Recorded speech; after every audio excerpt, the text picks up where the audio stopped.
Join us for episode 20 of SSC Podcast as we talk this Stadia Connect in July, the state of cloud wars, big gaming news, including Cyberpunk 2077 revelations with my good friends Chris and Richie of Sounds of Stadia. Let's get into it. Stay sick cause I follow my gut. They say I was pushing my luck. I'ma push me a matte all black truck. Oh, I'm not sorry. What's up, people? What's up, people? What's up, people? Neither one of those are okay. We're going to make this special episode because I guess what I failed to do, I failed to upload the right overlay. Is that a shock to anybody? Nope, shouldn't be. But it is your boy Epp020 back again. This is a special episode. I might just leave that up there because I got two fine gentlemen here. All right. I got two fine gentlemen that should have been on this show a long time ago. Chase always told me, he laments me behind the scenes. He says, what the hell is wrong with you, man? He said, Sounds of Stadia need to be on here. They do have. Look, I wholeheartedly agree with Chase. I'm not trying to butter these guys up, but like as far as not only gaming podcasts, but Stadia podcasts, I look forward to listening to them every Monday. You know what I mean? And it got to the point to where like a couple Mondays ago, their video didn't pop up and I almost like ransacked my house. That's how they're part of my gaming forte when I'm trying to absorb news. But with no further ado, you guys ain't come here to listen to me. I got episode 20 there. Okay, there we go. You're not here for me. You guys are here for my good friend Chris and my other good friend Richie. Hello there. Sounds of Stadia. How are you guys doing this fine day? Hot and sweaty, but good all the same. Very, very warm over here right now. Hey. Yes, you may see me look like I'm getting bleached out because the sun is literally right there. Literally, it's about 5 meters from my house. It's absolutely roasting. I see. Yeah, I see. It's like sparkling, man. You got. Hey, look, that's appropriate for the title on the thumbnail. Things are heating up, so you know. It's appropriate. We all burn here, especially after the Cyberpunk 2077 news. But we'll get into that later. There's plenty of time for that because I can just feel the chat just seething like wild rabid animals waiting to get into that one. First and foremost, guys, like we were talking about behind the scenes, you guys have such a wonderful podcast, man. I love it. I totally adore it. Thank you, man. That means a lot. Yeah. Maybe adore isn't the right word. It's not like the show is Punky Brewster or something. Some cute children's cartoon. No, like stuck to it. I'm very picky. Yeah, I'm very picky of what I listen to. And there are things that when I get up in the morning, I do my routine. I go for a walk. I go get my coffee and all this other stuff. That I only want to absorb information from people that I think are not only entertaining, but speak off of pivot off of facts. And you guys are that and some, and it reminds me so much of G4. I don't know if you guys remember G4. It was a gaming show in the States, and they did a lot of research and due diligence. And Adam Sessler, I don't know if that name rings a bell, but they used to do a lot of content like that, and that's been missing in the community. And you guys do it so much. So I love your show. You know, this is long overdue. Thank you, man. That said, so You're very kind. For those who like, well, believe it or not, Chris and Richie, there are a few people that live under rocks that eat worms in the soil and stuff like that don't know who you guys are, right? So for those that are living under a rock, who the hell are you guys? What is the Sounds of Stadia that Chase and I implore everyone to listen to? Whoever wants to grab that first. If you guys both want to talk about the show or one, however you want to do it. Yeah, I'll take this one. So Sounds of Stadia is our weekly Stadia podcast where we essentially try and condense all of the week's gaming news and Stadia news into one we say hour or so episode, but we've never kept it within the hour mark for about 4 months now, I think. Yeah. But yeah, three Brits. We should point out as well, we are missing Tom, who's kind of the third member of our trifecta. At the moment, he's busy moving house, so he's had to pack everything away. He's only got his Stadia controller and his Chromecast left out the box to chip away with. But in terms of ourselves, yeah, we're three friends who banded together as kind of like a hobby to see where this would go.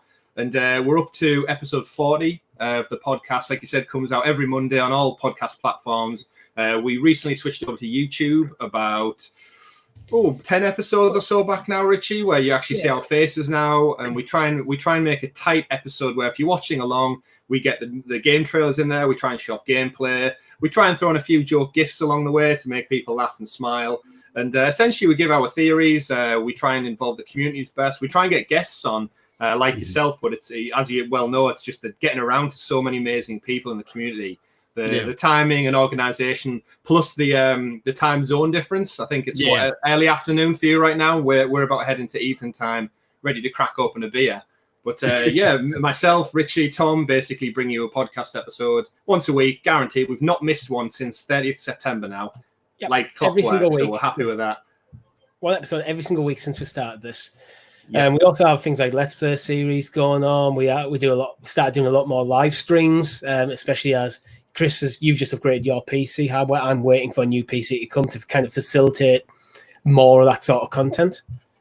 Yeah, we do our best. And again, we all have like everyone out there, I think, all full-time jobs, try and work in a hobby / what's now grown into essentially like a second career almost, trying to bring you guys the news. And the best part about it all is we've thoroughly enjoyed every step of the journey, and the community is amazing. And reaching out and like the PUBG Content Creators Cup we hosted a few weeks back, just to see so much interaction, involvement from yourself, the guys over at the Stadia Initiative podcast. It was just amazing to see, and people pull together and really just like relish in this new cloud platform journey that we're all kind of a part of now. Yeah, it's amazing. That was kind of our first like interaction together, like me going from a fawning fan to actually interacting with you guys.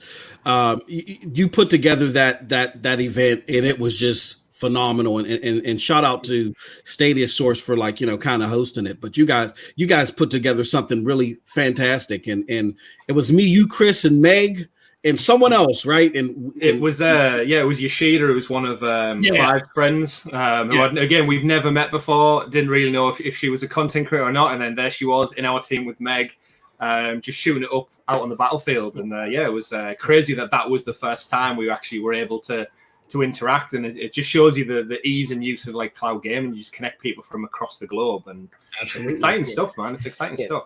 That one particularly, a lot of the big ideas came from Tom on that one, so he did a lot of the legwork. And when he pitched that to us, like the idea of this like randomizer round, is like, that's amazing. Like, because things like Stadia Super Saturday, which we've all been a part of, it's great, but each channel's not interacting with each other directly. It's kind of just passing on. With that idea, is like, actually, no, you're going to do it in your own group, and then we're going to all throw ourselves in together. No, Tom adds, each one of you guys adds your own flavor to the show that makes it great as well. That's why I beckon it to G4. It's like every entity on there is special. And I truly mean that. And Tom with his streams and his cosplay when he was doing Greymore, for Elder Scrolls, hilarious. The worst part about that is he already had the wig and ears before Elder Scrolls was even announced. We don't know whether to be concerned or not about that, but each to their own, I suppose. Yeah, that years ago.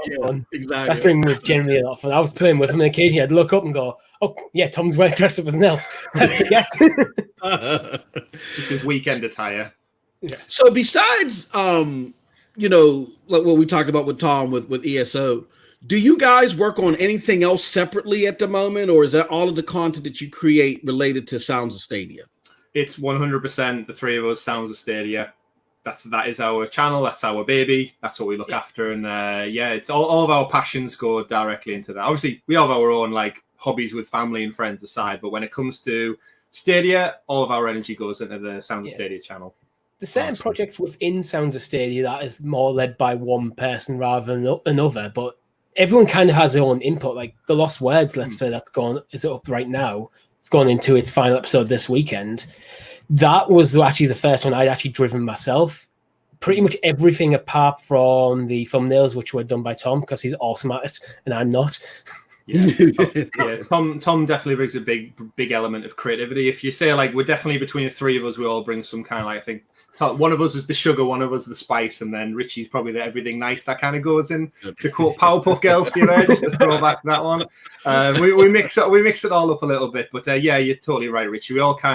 We have like our own private chat groups, obviously, and we just ping ideas back off each other and see what we think could work collectively, what we have time for. More importantly, I mean, I know how long videos take to bloody render sometimes. Like just getting that content out there. It does take quite a lot of time consumption when realistically we all just want to play games and have fun. And Stadia cuts out so much of that time. But in terms of that, we all have our own little passion projects, but we like to think we pull all the strings together and collectively put out a certain level of like professionalism. Even though all of us are all new to this, we like to think it's enjoyable, it's fun to watch, and you as a community and the listeners and viewers actually just get some enjoyment out of it. Otherwise, why are you here if you're not going to enjoy it? Absolutely. So I want to get into you guys' gaming background, but another question just popped up in my head because I got it in the description, but like just describe some of the content that you guys are currently working on. Like I know directly after this, you guys have an Assassin's Creed Odyssey stream, right? That we're gonna kind of raid everybody over to, right? Yeah, so the Assassin's Creed, kind of similar to what Richie alluded to. So we've always wanted to make the channel grow naturally with the community and with Stadia. And I for one, I've not been like a big PC guy for the last 10 or so years of my life, as like jobs, careers, families, relationships, all that kind of thing kind of evolves up. And I've thought, since I've had so much fun since September doubling down on this kind of content, I've invested in a very expensive bit of hardware so I can bring my own live streams, because we knew Tom's the techie guy. He's an IT teacher at heart. Well, I say at heart, this is his career. I don't know why I say that. That's what he does. Exactly. Yeah. He's like the go-to. If we've got a tech question, Tom's the guy who has the answer. Gotcha. I think myself and probably Richie thought the same. It was only fair that we could share that load more. So part of getting the PC was so I was able to stream. So I've been teaching myself OBS, Photoshop, editing. Some of the thumbnails now are my own. Really proud of them. Some of the overlays as well. And basically, we're all learning it together as the three of us, and we're trying to reinvest and bring you the best quality content. We've upgraded like LED lights, camera quality, we've all bought new microphones. It's kind of all that stuff to just really do our utmost best for our audience, and it's super fun. And we've done Let's Plays before. Obviously, the current global crisis right now has limited us to what we can do in the room together. And Tom is in the middle of a house move, so he's moving closer to where we live in the UK. And hopefully going forward, we're just going to be able to bring better, more quality streams, Let's Plays, community gaming, anything we can think of what the community wants, really. Yeah, super fun. So let's now peer into how you guys. Well, first you said you guys are all friends. So were you guys friends before Stadia? Yeah, 100%. Okay. So myself and Richie go way back. We began in primary school, which is your kind of equivalent to kindergarten over there. We've known each other for even below that. Yeah, Richie actually used to live in the next street along to me. I could see his house from my bedroom. Yeah, it's a bit creepy. But so we grew up together, and then I think naturally, as anyone who's got friends from high school and stuff, that you just have the same interests, you gravitate towards the same hobbies and sports and just musical tastes and that kind of thing. And then over time, we've just kept in touch. Like we see each other every week. We play soccer, football together every week when we're allowed, when the government allows it back again, and things like that. And then along the way, one of our friends, Holly, she's Tom's actually her fiance, and through friends of friends, we got to know Tom. We got to know his interests over the last couple of years, and we just became really close friends with a general love of gaming. And I mean, you'll all know out there when you've came across, I think MM on last week, the last show of this particular podcast, I think you were talking to possibly Rock about bringing up gaming in like the workplace, and people who it's almost like an unspoken thing where no one wants to talk about it because you're a big nerd or a big geek. And the reality is there's like a secret audience out there, people who are all in like their early 30s, late 20s, who are so passionate about this thing, but it's kind of shunned against in like the bigger world. And the reality is, like, when we uncovered Tom, we got to know him so easily on such a quick level, and he's became such a good friend in such a kind of short space of time in comparison to me and Richie. But yeah, collectively now we see each other probably more than we do our own families on doing the podcast every week now. And we're just really our dynamic's fantastic. We ping ideas off each other, like I said, and we've just got a rich passion for gaming. And then Stadia was just a great platform to say, are you interested in this? I think when the first announcement was Stadia, I think I messaged Richie the same night of and said, I'm going to buy this. Are you looking at getting it? And he was pretty much the next day we both put our orders in. That's it. It's like, that's kind of the origins of Sound City. Me and Chris were literally sat in our own separate houses watching the press conference live, because that is something that we just do. Like, it's not like we're watching this. Yeah, we're not watching this because we feel needed. We just, and Chris is like, oh, have you been watching? Like, yeah, I have. This, are you getting this? Like, yeah, I am. It's like, that's awesome. And it was born just like that. The spark that lit the fire. That's great. I tried to get my brother on, which he was amazed. Don't get me wrong. My brother is PC Master Race to the core. Like before Steam was even there, he was professing the masterhoodness, if that's a word, of PC gaming. Consoles suck. And then Steam came, and then his rhetoric got even more heightened. That being said, when he came to my house, I want to say last year, and I was playing Ghost Recon Breakpoint, which isn't, I mean, it's not a horrible game, but it's not the best example of a port on Stadia. He said, what are you playing this on? And I said, look under the TV. And he's like, there's nothing under the TV. I said, look behind the TV. He said, yeah, all there is this Chromecast Ultra. He's like, what the hell are you playing this on? And I said, you see it, the Chromecast Ultra. His mouth hit the floor. He couldn't believe it. His only issue is he lives in a condo and he has something called neighborhood internet where they all share the internet. So he said, there is no way on God's green earth I'll be able to play this. He said, but this is amazing. You know what I mean? So it's a good feeling. I know how you guys feel. It's a good feeling when you're watching something and you want to spread the good news and you actually help someone that's close to you absorb that as well. There's no better feeling than that. I have yet to experience that, but there's no. I've been trying to entice my own brother to give Stadia a go. He's not yet but he's not yet had the chance to experience it. Exactly. It's completely free. Just go. Just give it a shot. He's like, well, I have it on PC. He's like, well, fine, but that's fine. I'll play with it on PC. But that's the thing that burns me up, Richie and Chris, is that, and I don't want to make this about me at all, but that's what burns me up is I'm not mad that people are like, oh, I don't believe in the business model and all other stuff. You can have reasonable and reasonable in discourse over those discussions. My thing are the people who say, stay away from this thing. Like babies and villagers are being thrown in volcanoes as soon as they start up the Stadia logo. It's ridiculous. That's my thing, where you're trying to make a purchasing decision for somebody because of your own misgivings. And a lot of these people that act like this, they have never touched the platform. You know, before we get on to the whole, you know, what got you guys in the gaming thing, can you guys both elaborate on what do you think is the best way to get gamers over that hump?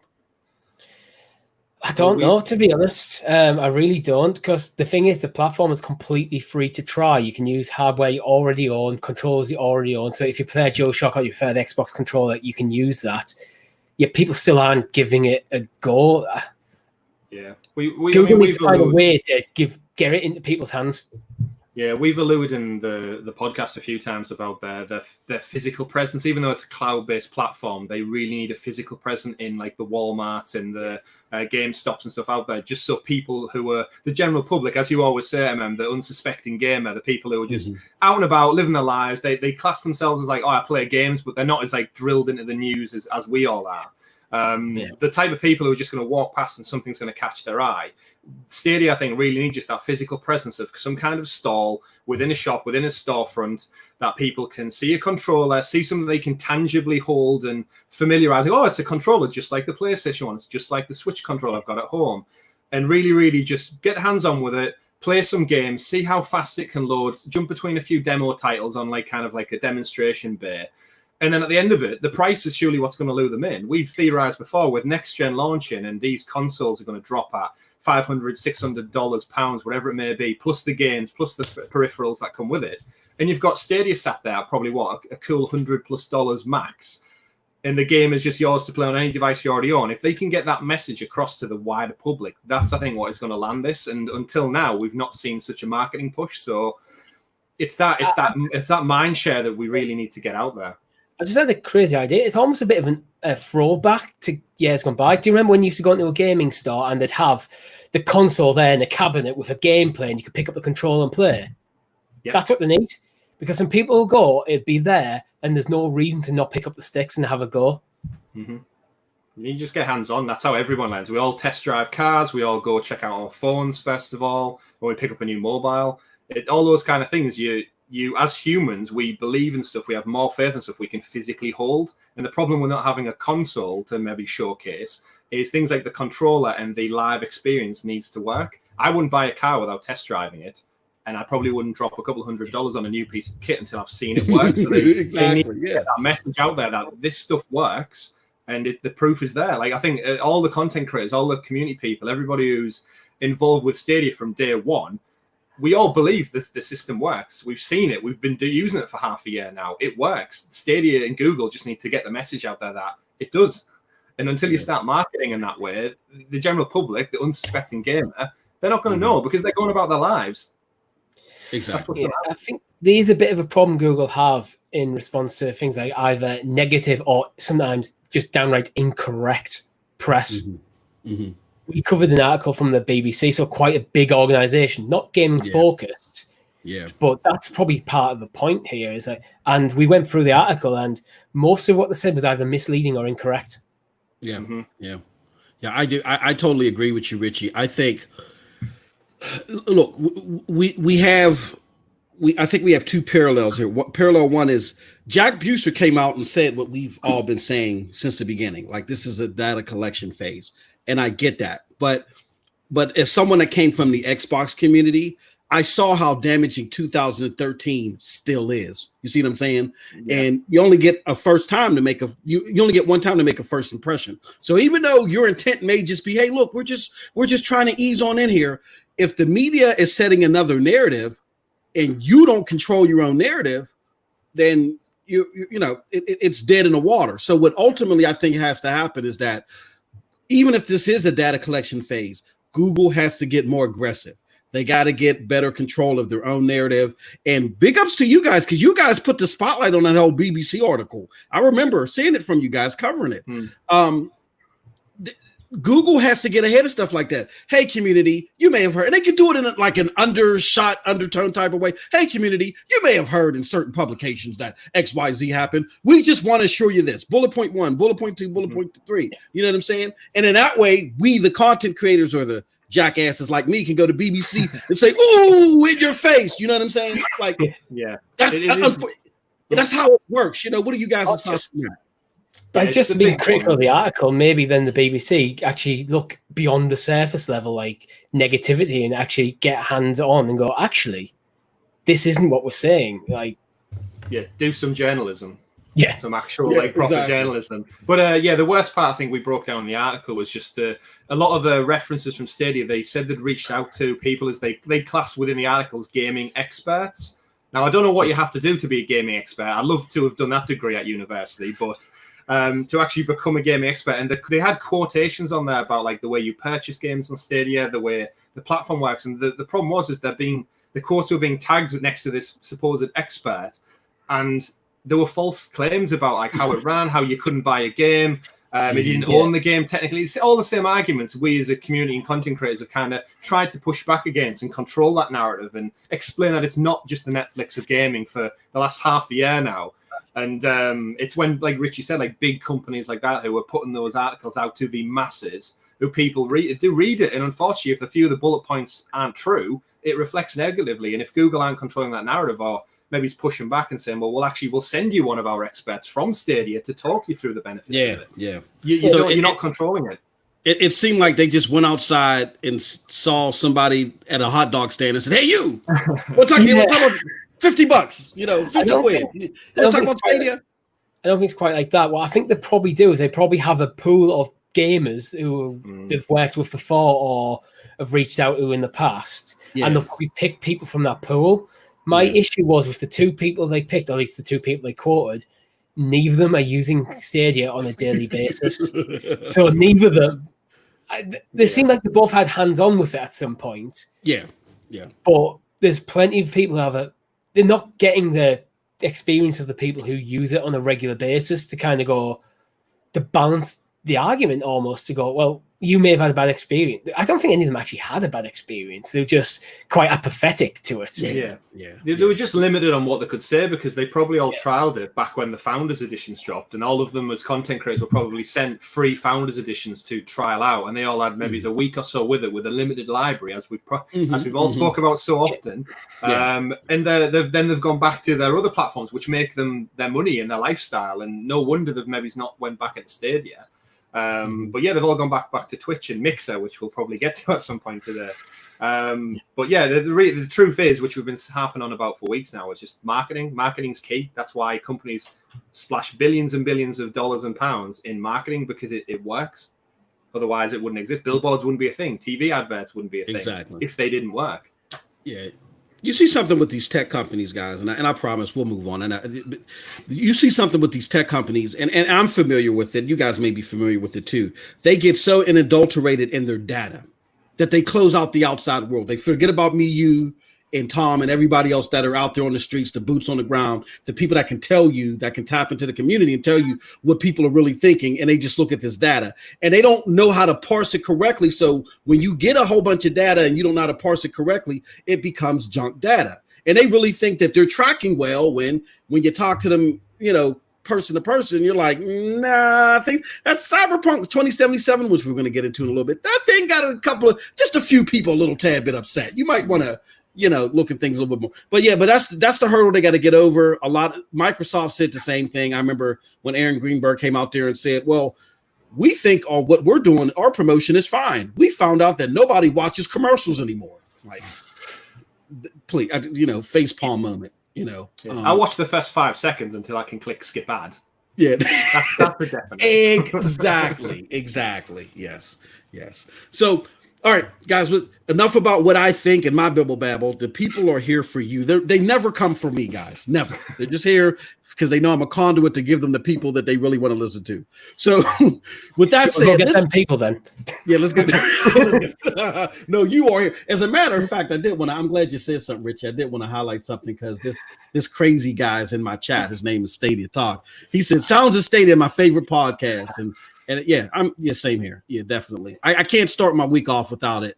You guys are on episode 39 right now, right? 39 going into episode 40. And it's probably a good chance to say that although Tom's not here tonight, he's with us in spirit. He's also not on this week's podcast for the first time in a while. So we've actually got a special guest coming on. Oh, awesome. I think you actually may know her, as well. We may as well announce her here, but we have the pleasure of the First Lady of Gaming joining us this week in this episode. Megatron X, of course. Megatron X. It's going to join us for a chat and talk about all the week's Stadia news. So if you're a fan of Meg as well, you've got a special treat lined up for this week. Awesome. That's going to be a great show. I can't wait, man. And YouTube, get it together, man. I'm tired of having to go fish and see when their podcast is out there and available. Stop doing that to me. All right.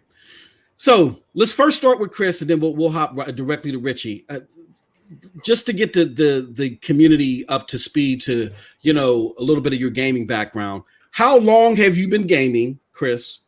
Your favorite game, favorite genre, and favorite system?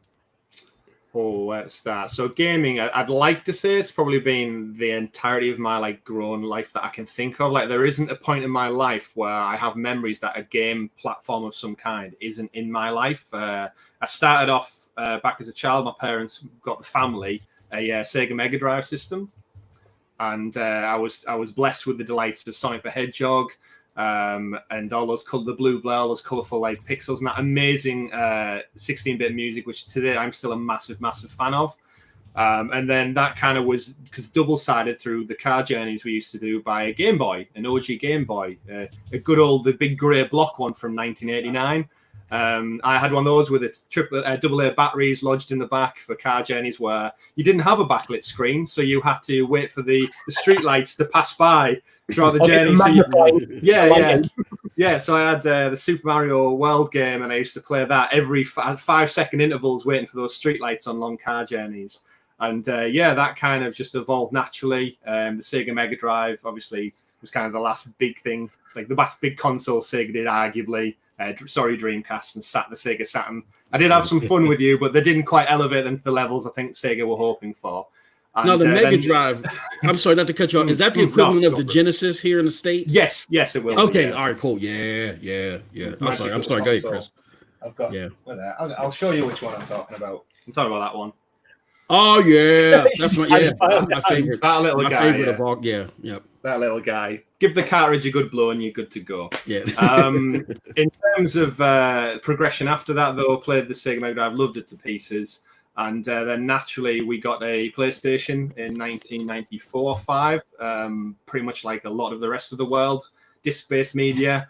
And then that just kind of kickstarted a whole different passion for 3D games, and everything came with it, rumble packs. And for me, the biggest one was probably Crash Bandicoot, the original. I think I had that. It was probably when you're a child and you have to rely on your parents to buy you a game. It was at the time when you'd get a game maybe for a birthday or Christmas if you were lucky.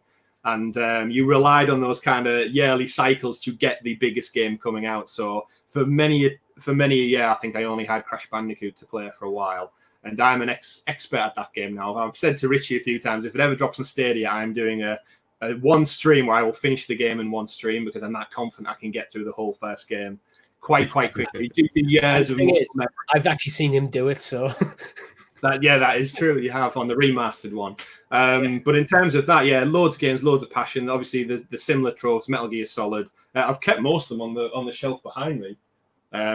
Grand Theft Autos, Driver, all those amazing titles we got through like the mid 90s, Rayman, and all those kind of ones. And then naturally, I just progressed through PlayStation. So PlayStation 2, PlayStation 3, and then finally, being an adult, having a proper job, I think the PlayStation 4 was the first console that I was able to buy with my own hard-earned cash.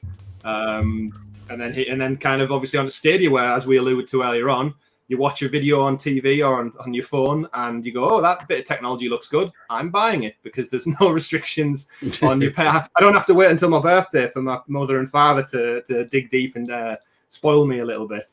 But I'm trying to think what else through PlayStation 2 eras. I love the Lord of the Rings games. A lot of movie tie-in licensed ones we don't have anymore.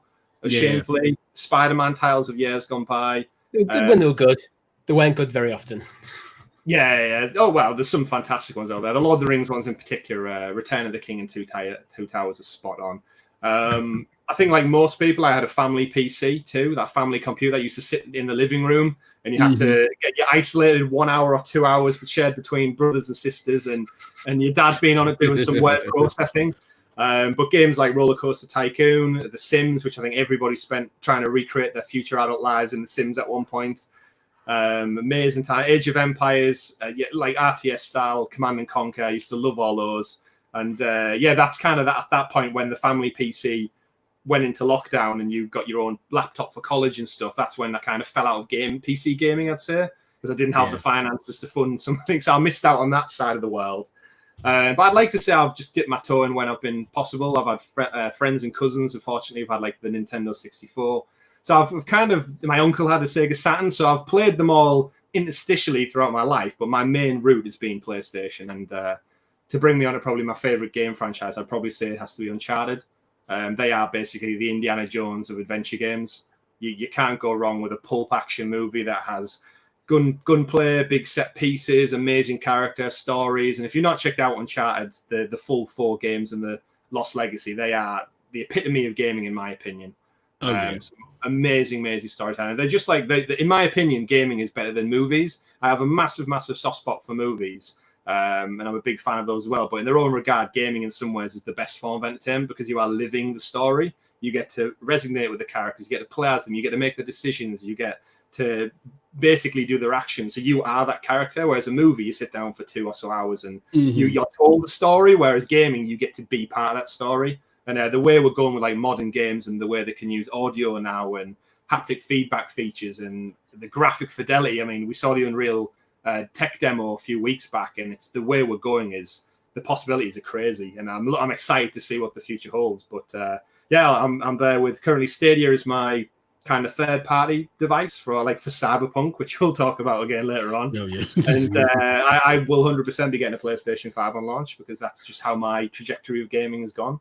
But that's kind of me in a long drawn out nutshell. And I'll pass the baton over to to Richie now. The Rich, no, that was the normally that's like a 20-minute segment. So you did great on that one, man. But that whole Genesis, we love it. My favorite, my favorite. Richie, my history is a bit odd. I think I remember having an Amiga, like Amiga 500. Mm-hmm. I don't really remember having what games I had on it, but I had one. But from then, I think I've had things like Panasonic 3DO interactive multiplayer, which I wish I still had. Them things are actually rare now because they were terrible. But I think the first games console I really fell in love with was probably my Game Boy Pocket. I didn't have the big bulky one. I had the bit more slimmed down pocket one, so kind of next generation of Game Boy. But I think the reason that's probably the moment where I think I fell in love with gaming, because I live in the north of England, but my auntie used to own a caravan in the south of France, and it's about a 24-hour drive. So you sat here as a kid in the back of a car for 24 hours. So what do? You play Pokemon. Yeah. Yep. Pretty much. That's what you do. So I love that. I have an N64. I wish I'd had like Chris did, because it's actually on a shelf in the bag up just above me, but I'm not going to get it down now. Which actually, that leads me on to probably my favorite game of all time, because I think it's the first game that I truly appreciated beyond just purely the mechanics of a game. That was Legend of Zelda: Ocarina of Time. I probably don't need to go into a lot of context why, but that game was amazing. I still listen to the soundtrack now at work all the time because I just love that game. I think it's the first game I really felt emotionally connected to. But for most of my time, I've got an older brother who was mainly into PC gaming. So for most of my time, I was more of a PC gamer. But the downside with PC gaming when you're a kid or as a young adult still starting out his career and stuff is it's very expensive. Mm-hmm. Oh, yeah. And to keep up with modern games, you end up spending a lot of money on hardware. And I just couldn't afford it. So actually, it got to the point where the PC I'm still using today is 9 years old and was mediocre at best at the time I bought it.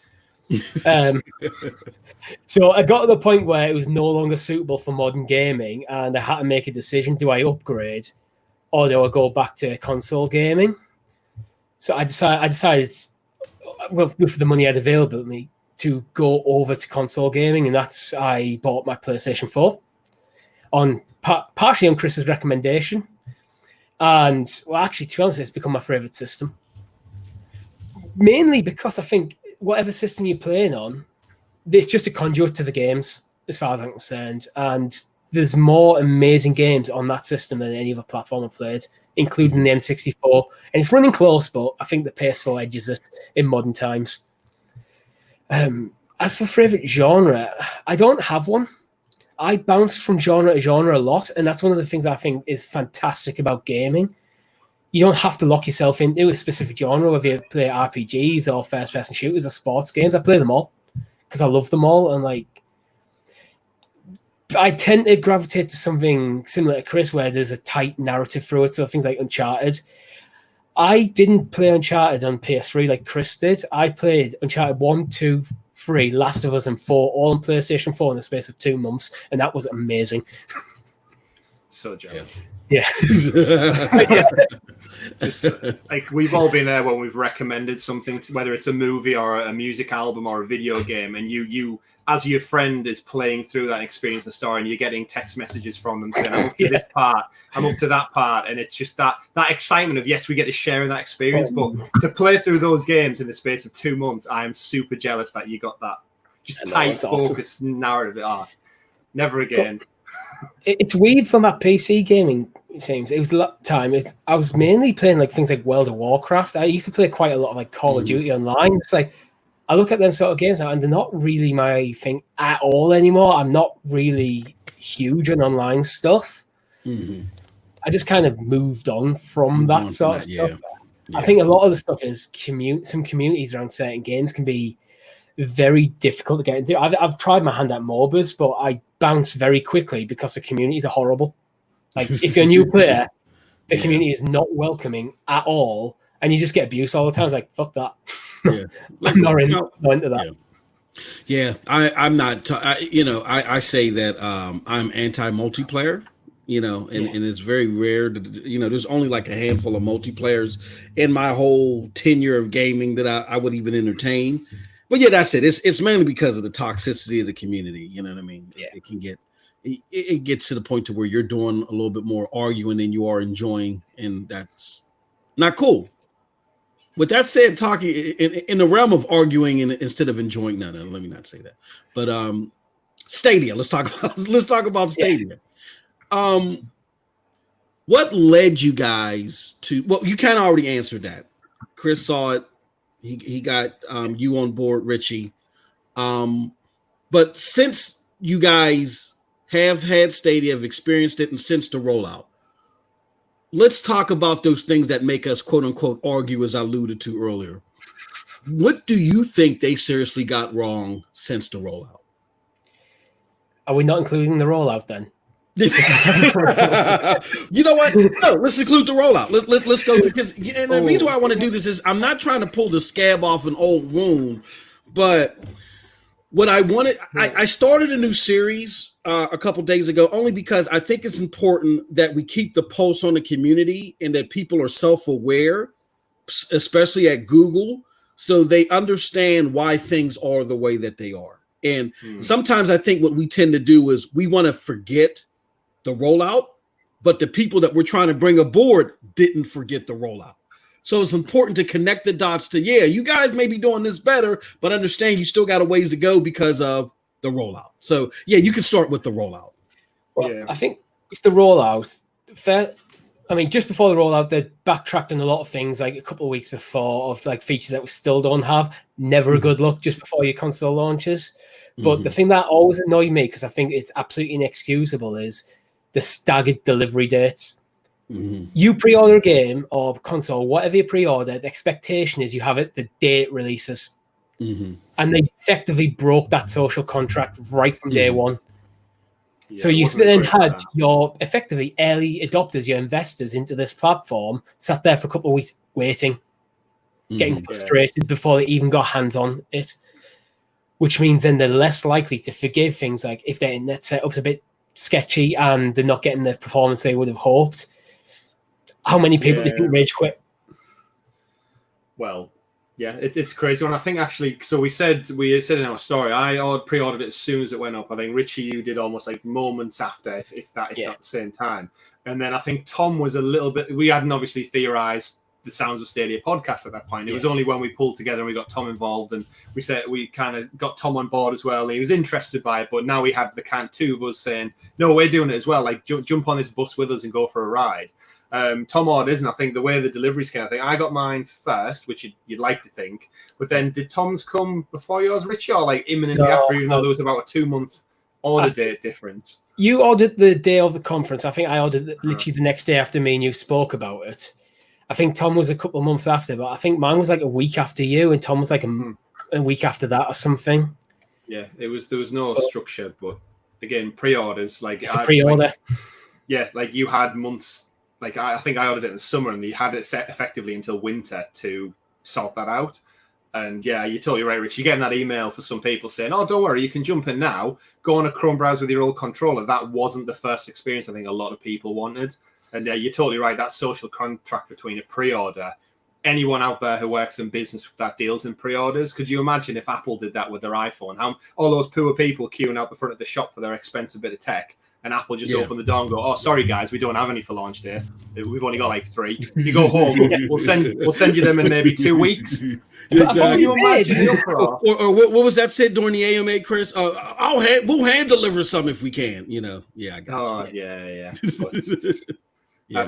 That unfortunately, like Richie said, social contract already broke off the bat. If you're investing in a brand new company, the last thing you want is your first foot out the door is a stumble. And that's unfortunately what Stadia was. Here's what I think happened, and Richie, you definitely chime in on this as well. and I'm guilty of this, and I'm guilty. And listening to you guys, and this, I want to track back a little bit, because this is why I say it's important not only for people to listen to you guys here, but to subscribe to your channel and listen to your content, because it's pivotal. I remember when Chase had you guys on the show the first time, and Chase, you better have him back again, because I'm going to have him back. When he had you guys on the show the first time, and you guys were talking about the miscommunication, and I remember I was listening, because I was doing some yard work. I was listening to you guys, and I'm like, well, Google Stadia did say that Phil Harrison did say whatever, but the general consumer doesn't listen to these little small hallways where they place the little Chinese cookie under the tortoise, the magical tortoise that has wings, you know, in these obscure places. And so you guys were helping me unravel my thought process on that and realize, yes, technically, they said something somewhere at some time, but you can't play semantics in this game. You got the consumer, like Richie says, has an expectation. And if you're rolling out all these features, and if I see this big ass 10.7 on my screen, then I'm going to refer back to what I know, which is the other platform makers. When they put this shit out here, it's going to be available when the product comes out. And it wasn't, and that's where they broke the social contract. You know what I mean? And any additional thoughts on that? I think with physical deliveries of anything, it unfortunately with Stadia, because they handle all the logistics in-house, there is no middleman to vent your frustrations towards. So if we order a game, for, say, a PlayStation game, say The Last of Us 2 that came out last week, I'm sure many people in the chat watching along have played it, or are playing it still. If you were waiting for last Friday when that game dropped and your delivery didn't arrive, you would vent your anger towards Amazon for not getting you the game, because that's where you ordered it from. If I was to buy a console day one and I went down to my local game store or GameStop or Walmart to pick it up, if they didn't have it in stock, guess who my anger would be directed towards? Walmart, the shop, GameStop. It wouldn't be at the platform. Now, I think another problem Stadia have got now is because all their pre-order logistics were dealt by Stadia, they were delivered by Google. When they didn't arrive, or when they started being delayed and they started making some excuses, who did we turn to blame? The platform holder. So it's almost like a double-edged sword now. Yeah, yep. We're not only using the platform to play the games, but also we're now angry at them because they've not gave me the games. And they can't hide behind a third party at that point. And I think that actually does have a big element when it comes to them getting off on the wrong foot with a lot of people, because you just look at Google and go, yeah, it's your fault. There is no one else whose fault it is. It was you. And as like you said, the general consumer, that's sometimes a black and white yes or no, I'm in or I'm out at that point. If you scupper them at the first hurdle, I'll go elsewhere. I'll go back to my reliable platform, which is my good old console sat in the living room that's not moved in 6 years and sounds like it's going to take off and explode. But guess what? It's still there.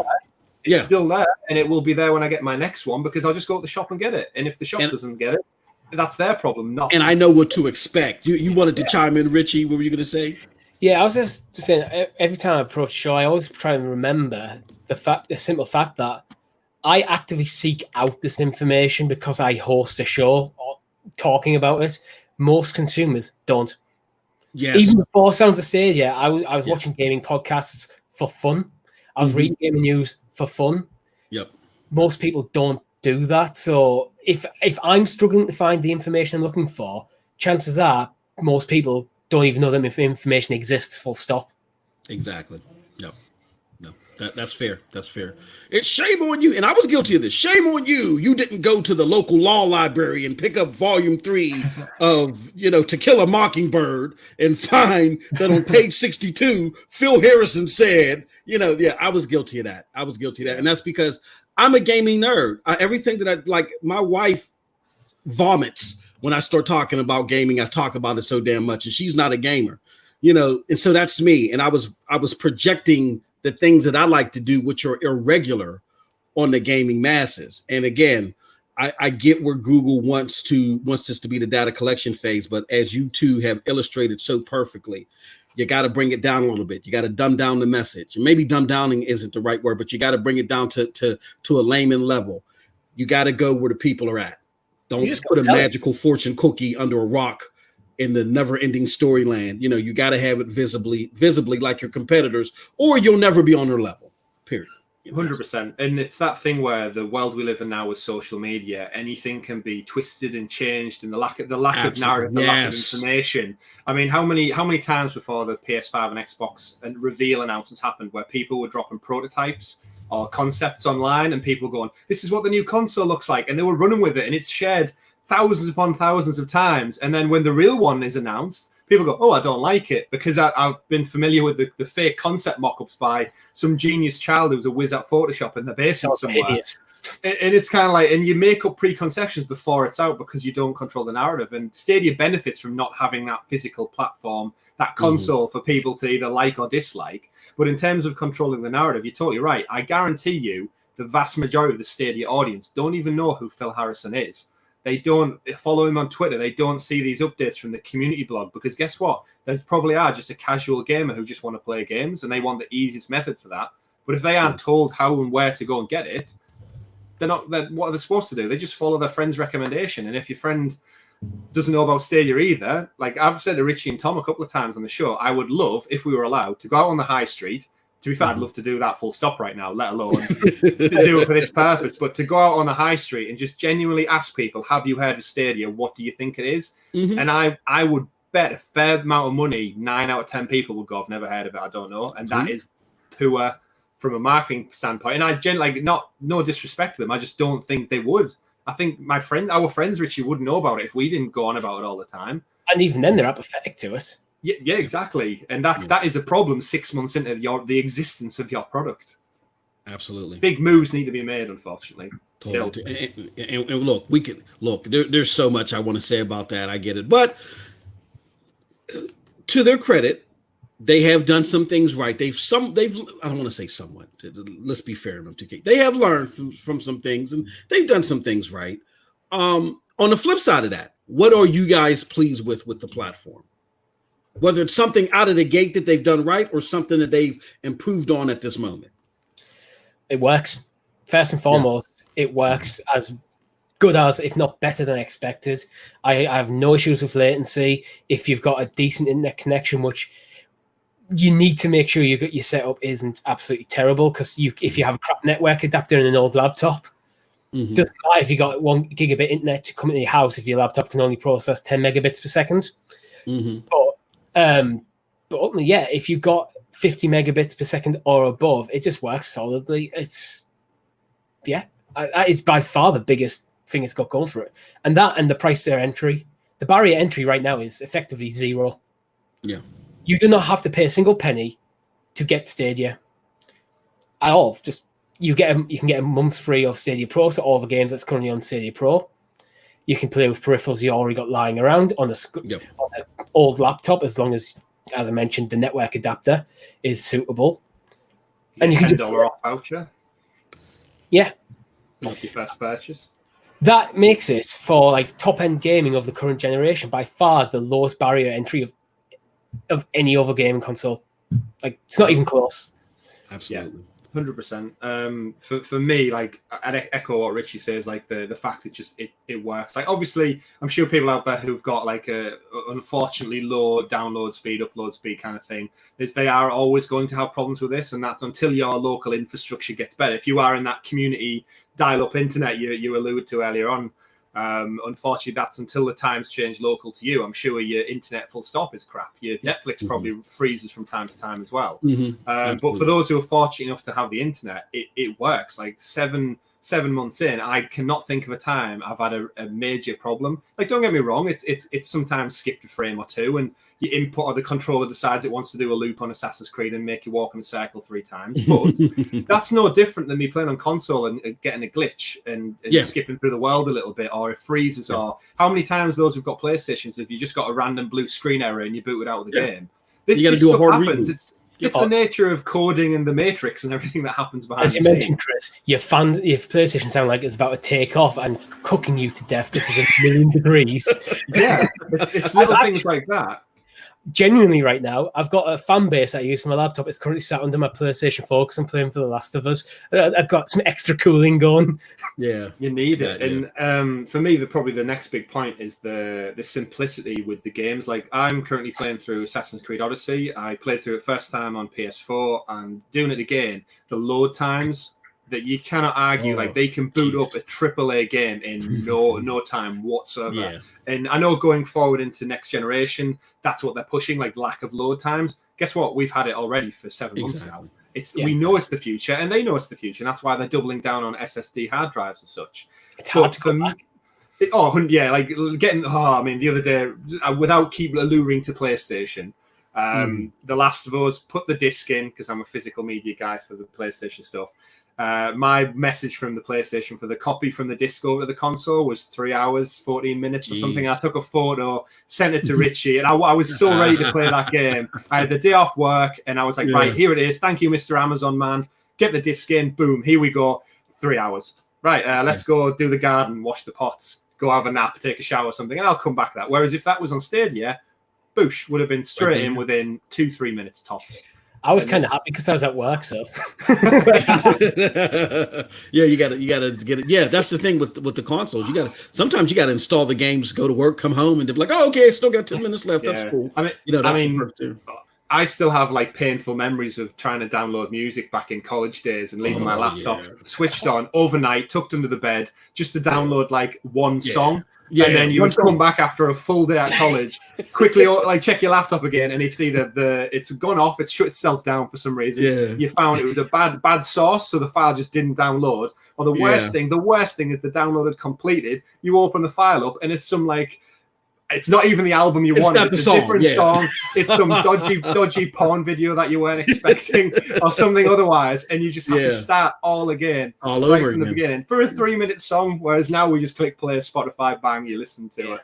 And it's, the ease of access and the time limitations it takes to go from purchase to, like, we actually, that's a good thing to allude to, Richie, purchase to play. What I was going to say is we've been showcasing that on our channel as well. We've got about 4 or 5 videos up right now. Every AAA game that comes out, we've got the videos only last like 2 or 3 minutes. It's purchase to play. We screen capture buying the game from the Stadia store into the startup screen. So we've got like Assassin's Creed Odyssey, Elder Scrolls, Metro Exodus, which we know a few new games just dropped yesterday, I think it was. And it basically showcases you can go from buy the game, click play from your library, and you're sat there ready to play the game within 2 minutes or less for the most part. You cannot get that on other platforms. Like you can't. And it's crazy. And I think it's just such an underutilized feature that Stadia don't talk about. Just how fast we live in a world of convenience. We've seen the music industry move over to streaming because it's faster, it's easier. We've seen the television industry, Netflix, Amazon, all those like massive Disney Plus have jumped in there now because that's easy. It's convenience. People clamber for convenience now. People don't have time. We're all pros at multitasking now. I know they always used to laugh and say men are rubbish at multitasking. Guess what? I listen to a podcast, do the garden, do some work, all at the same time now because everything's streamed live. Exactly. And here we are. Yeah, and Stadia is the proof in the pudding of that. I click play, and I'm playing this AAA 100 gig download game within seconds, and I don't need to do anything other than click play.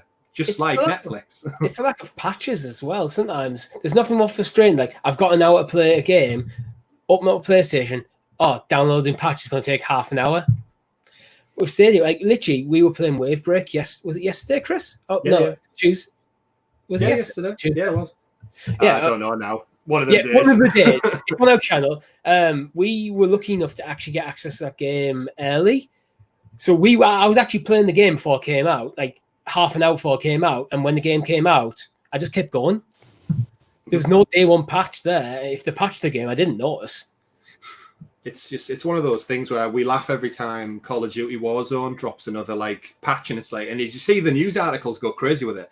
You'll have to delete half of your library because this 80 gig patch is going to drop for season 5 or whatever they're up to.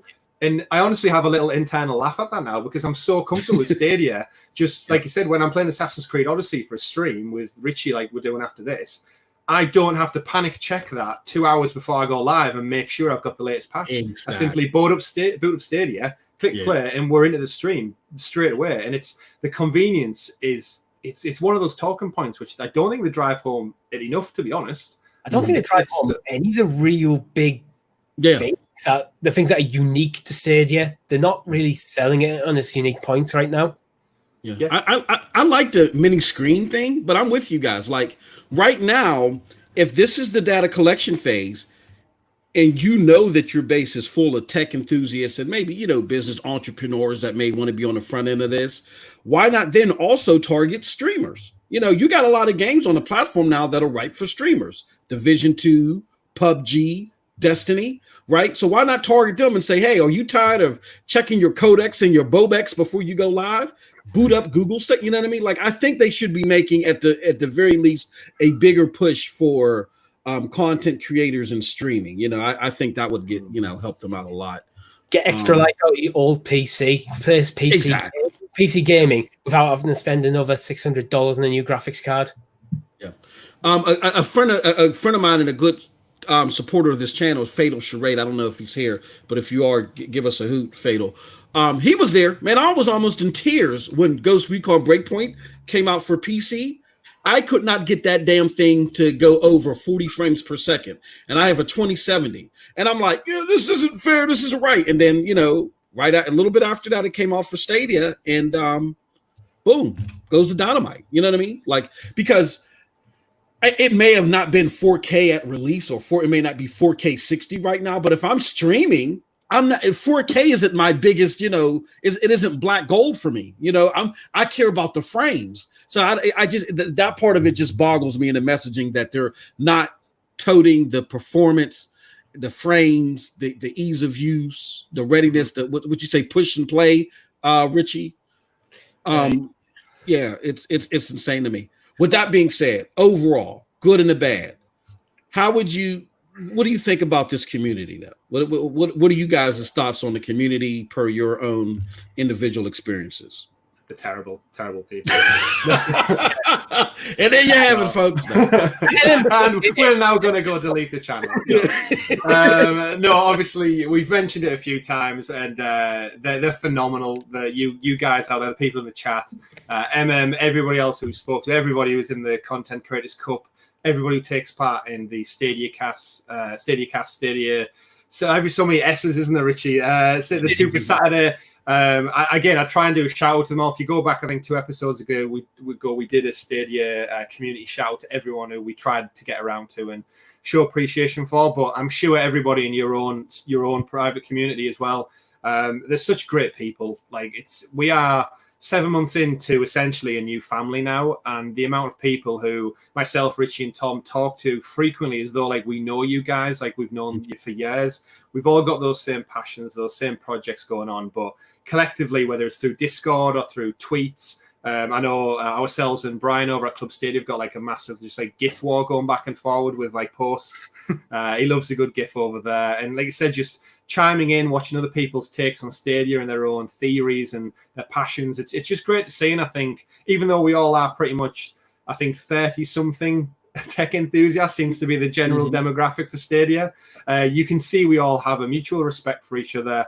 We're passionate about games. We care. And more importantly, we speak from like a balanced perspective. I don't think there's anyone out there who's like an out-and-out Stadia fanboy, fangirl as such. We're all quite balanced, and we will talk shit about it when it does wrong. I mean, we've all done episodes talking about the lack of communication and day-to-day release and stuff, and that's stuff that needs to be said because they're new and they need to know what their audience wants as a business. Absolutely. But in terms of community, yeah, it's phenomenal. It's the first time I've been involved, and I think Richie, you've said a few times, it's brought you out of your shell, and I want to engage on social media with people because I feel like I'm not going to get vitriol back. I'm going to get actual genuine conversation and opinions that are shared. It's not so much as black and white. Even if you're disagreeing with someone, it's coming from a good place, and it's from a position of mutual respect. It's not what you see a lot on the internet of people just basically abusing each other, trying to force through their point without paying attention to the other person. But I think generally, I don't think there's a single person in the community I would describe as a fanboy or a hater. Everyone occupies that kind of middle ground where actually where the nuance is, where the actual real interesting discussions come from. Absolutely. And that's one of the things I love about the community. Yeah, great. It's really great. Can't praise them enough for the work they do, the content that's put out by the content creators, the engagement, even seeing people like rise up from just like casual fans, and they've had the courage and the kind of the drive from what they've seen to do it themselves. And it's great just like how many people started off as being fans of each other, and then now they've got their own channels going, and it's wonderful to see. And it's that kind of encouragement that as a community, you'd like to think we've kind of nurtured that collectively without realizing or not. It happens. And if anyone's out there watching now thinking, I'm passionate about Stadia, I have a webcam, I can capture the footage because I've not got a 10-year-old PC like Richie running on it, knocking on death's door. I urge you to do it because we all did it 7-8 months ago now, and it's became our new hobby essentially, and we love it, and we have a great time every week and engaging with people that we've never met before. And essentially, a lot of them we class as our friends, our brothers and sisters out there. It's great. And follow us on social channels, but more importantly, add us on Stadia. Get us from our Twitter feeds, and we'll play games with you when we're online and stuff. And I know Tom started an Elder Scrolls guild this week, and if you're a big SO fan, head over there and sign up and join the guild. Join the good fight. But it's fantastic, and it's only going to grow bigger, which is the best thing. Yeah, I just echo whatever Chris has just said. He's completely right. Echo. Thanks, Richie. Echo located. No, it is an awesome community. I've never been part of such a welcoming, well-rounded and thirsty for knowledge. That's the biggest thing. I've been in other communities, and nothing against the platform makers. They didn't create the communities; just organically grew to what they happen to be. But I think because they grew from the soil of the console war. It's not about growing in knowledge. It's about growing in bullet points and arguments and caveats and stuff like that, to where, again, we can have, just in this discussion of what we like and what we dislike about Stadia, the robustness of this community in the chat is on display, so I've never been a part of anything like it. And then content creators like you guys, you make it even better, because again, you guys are about basing whatever your opinion, well, first putting out facts and then basing your opinion from those facts. And unfortunately, we don't have enough of that in the mainstream content creation side. So kudos to you guys. And I know I'm not the only one that says it, but the community just adores what you guys do. You know what I mean? So that's great to hear. But I think just off the back of that, the fact that Stadia is so new to the industry, like you allude to it there, that Sony, PlayStation, Xbox, Microsoft, Nintendo, Switch, PC, they've been around pre-social media, so their fan bases have kind of latched on to social media and communication, and like again you said, the console wars through that, whereas we've began almost on the footing of, we already know they exist, and you said there, like, thirsty for knowledge, really want to get to the answers, have genuine conversations about what should be better, what can be improved upon, but also praising what's good. I think that comes from the post-social media world, where the audience, and like I said, I keep joking about it, but the age demographic, I think, does play a big part. And no disrespect to the younger generation, but I think because we've seen all that, we've been there, we've probably had arguments, whether we wanted to or not, on social media throughout our life. The fact that we can now almost start afresh, like you said, from the ashes of the console wars, we can genuinely just talk about Stadia and theorize on a mature playing field, and it's great to see. And I hope, long may it continue. Yeah. Definitely. So with that being said, check out Sounds of Stadia. We definitely need more people like this, but while we have them, please give them sub to the platform. Go to the video, support them. Their shows come out every Monday. I didn't mean to say while we have them like they're on life support, but I mean, like, you know something we don't know. But we have access to this stuff, guys, and it's always important. This channel, we always talk about being the know. You know what I mean? And I tell you, I don't start my week out without you guys's show. I have to start my week out with Sounds of Stadia. With that said, we are now going to tap into the gaming minds of Richie and Chris from Sounds of Stadia for the latest breaking news. I hope people didn't leave and get too scared by me doing that. With that said, we know what's going on, right, guys? We know the deal. Hold on. What the hell happened? I was trying to be like all cinematic in my switching of to this subject matter, and I screwed it all up. Hold on. Okay. Right there. You'll have to redo your introduction again now. Yeah, I got to. Stadia. Holy cow. What the hell am I doing here? Okay. Sorry, guys. Oh, there we go. That's what I did. Hold on. I'm sorry. Bear with me. Come on, guys. Oh yeah. While I'm flubbing this up and messing this up, I just want to give a reminder, everybody, that this podcast, all the previous ones and all the future ones are going to be on audio format via anchor.fm. Stadia Dosage is coming to audio format. I was planning to do it last week, but that didn't work out. But stay tuned, more on that, so you'll be able to hear me and all my marvelous screw-ups there in audio format. All right, with that said, here we go, guys. Bada boom, bada bing. Cyberpunk 2077. Okay, so let me do this first. This is that crazy guy that's in our chat. His name is Chase of Stadia Talk. Let me set the backdrop for this so we get you guys' thoughts on this. Is that Chase, the Manchester United fan? Yeah. Yeah. Chase, are you still here, my good friend? He likes to dip in and dip out. Did you hear that? Cyberpunk 2077 had their Nightwire event, which is, I guess, is going to be supplemental episodes giving you a peer into the game and what journalists' thoughts are on it. To me, the event within itself, as what they showed, wasn't groundbreaking. You got to hear some people that get free access to games talk about it in 1,000 words or more, what they thought about it. And I really didn't gain any knowledge about anything, except that the mystery still looms if Cyberpunk 2077 is going to come to Stadia day and date. So this leads to one of the things that we talked about earlier, Richie and Chris, is that when you're not clear and concise in your messaging, people fill in the gaps with stuff that they want to, right? And it's like, well, what's going on? It's not coming day and date. We don't have any information. So here's what happened. Let me give you the chronological events, and then I want to get you guys' thoughts on it. Mm-hmm. First and foremost, our good friend Chase was on his job, and he reached out to Cyberpunk, and he CC'd some of us, and he said, look, what the hell's going on, guys? Is this game still day and date, right? And then we got the old Mr. Investigator Pink Panther himself, Duncan, who went and did some research and pulled up the latest circular media article from CD Projekt Red, and it says Cyberpunk 2077 will release November 19th, 2020 for PC, Xbox One, and PlayStation 4, with the version for Google Stadia set to launch the same year.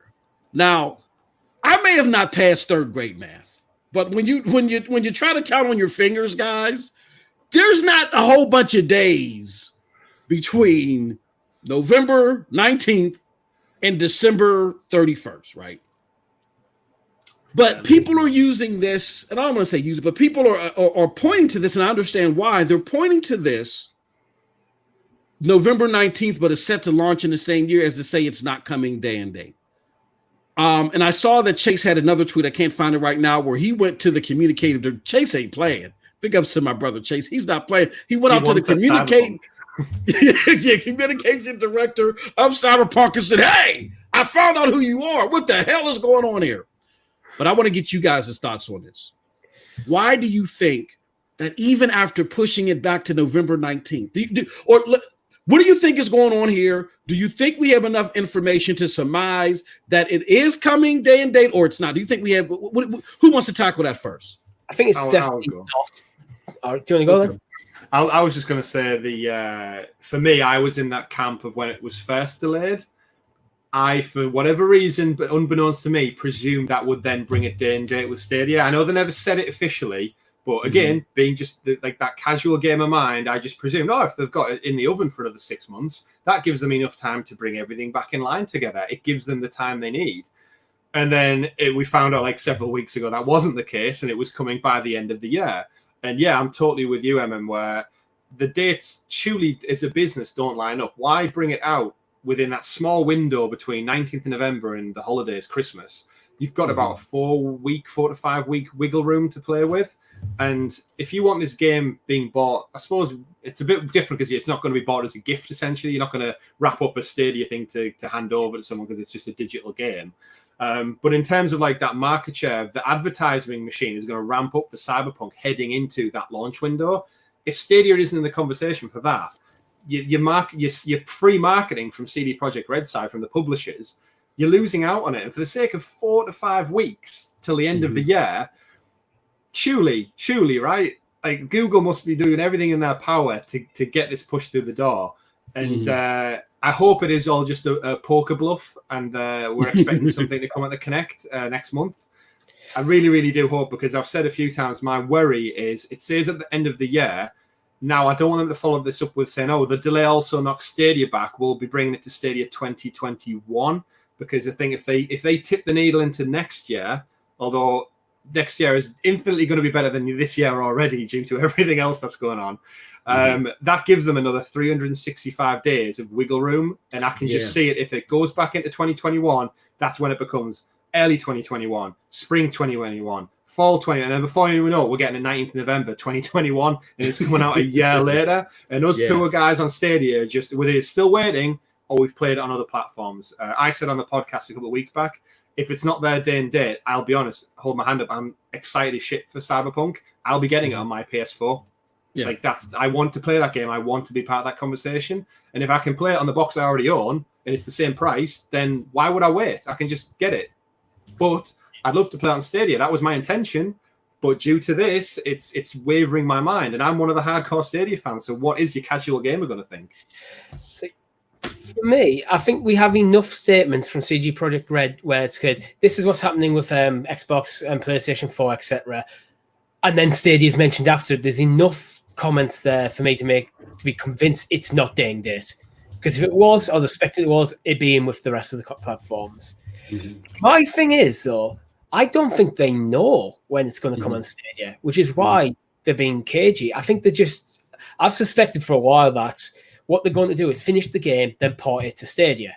Most likely the PC version, actually, I would have thought, but because then you get the combination of both controller and mouse and keyboard support already built into the game. But I think they just don't know how to optimize it for Stadia until they start to port it. So I think they probably have a rough timeline. Okay, we can do this within a month, probably, but it might take 24 hours for the port to go through. It might take 2 weeks. I think that's just, I think we have to remember these developers, they have no experience developing for Stadia. So they just probably just don't know. Interesting. I hope it's right. I hope Google's sitting on it for a massive Stadia Connect reveal. Well, I mean, we should be playing it right now by their original dates. Like, even with the delay, would we have had it on Stadia by now? When was it originally out? March time-ish. It should be that. Yeah. So even with the delay, in theory, we would have been out on Stadia by now, you'd hope. But it's one of those things where this is, again, after the Doom Eternal fiasco, with that getting knocked on its head and kind of ruining the Stadia launch a little bit as well, because that was going to be their marquee title. We've only really had Borderlands, I'd say, is like the bigger title. Cyberpunk was the game for this year to kickstart all those big announcements. We would have had Gods and Monsters, we think, Watch Dogs Legion, and Cyberpunk would have all been out on Stadia by this point. Yet here we are in June and we haven't played one of them. And we're being told this is coming by the end of the year, or possibly we don't know yet. So it's like, I think as founders and people who've just bought into the platform, I kind of think we're all just getting fed up with playing the waiting game for both news and AAA games when we're seeing the rest of them put out title after title. So I can understand where everyone's coming from with their frustrations. And again, this is back to the messaging. If they're just sitting on this for a Connect announcement, is this the best approach? Keeping all your cards close to your chest to go, oh, look, big reveal. Like if they end that Connect with, and one last thing, Cyberpunk is day and date. That's great news, but you shouldn't be wrapping up your conference with. Yeah, exactly. Guess what? It is coming day and date. That should just be a press release to confirm what everyone's theorizing about. That's the thing. You're not announcing in that scenario. You're not announcing the game. You're not even announcing the game is on Stadia. Just release that news. It's just as a tweet or something. People will find it. Like that's not a big announcement. This is a horrible example, but because I'm crazy and I'm known to be out my rocker, I'm going to use it. It's kind of like if somebody calls you up and says, "Oh my goodness, your house is on fire," and you're thinking to yourself, "Holy crap, my family's in there. Did my family make it out safe?" Hold on. We're going to tell you in a little bit. We're going to surprise you. And then you pull up, hey, surprise, your family made it. I mean, yeah, it's great news, but why aren't you telling me something critical? The point I'm trying to make, and I know that was a horrible example, but why not tell me something critical like that immediately. And I think what's going on at Google is I think they may be a little detached.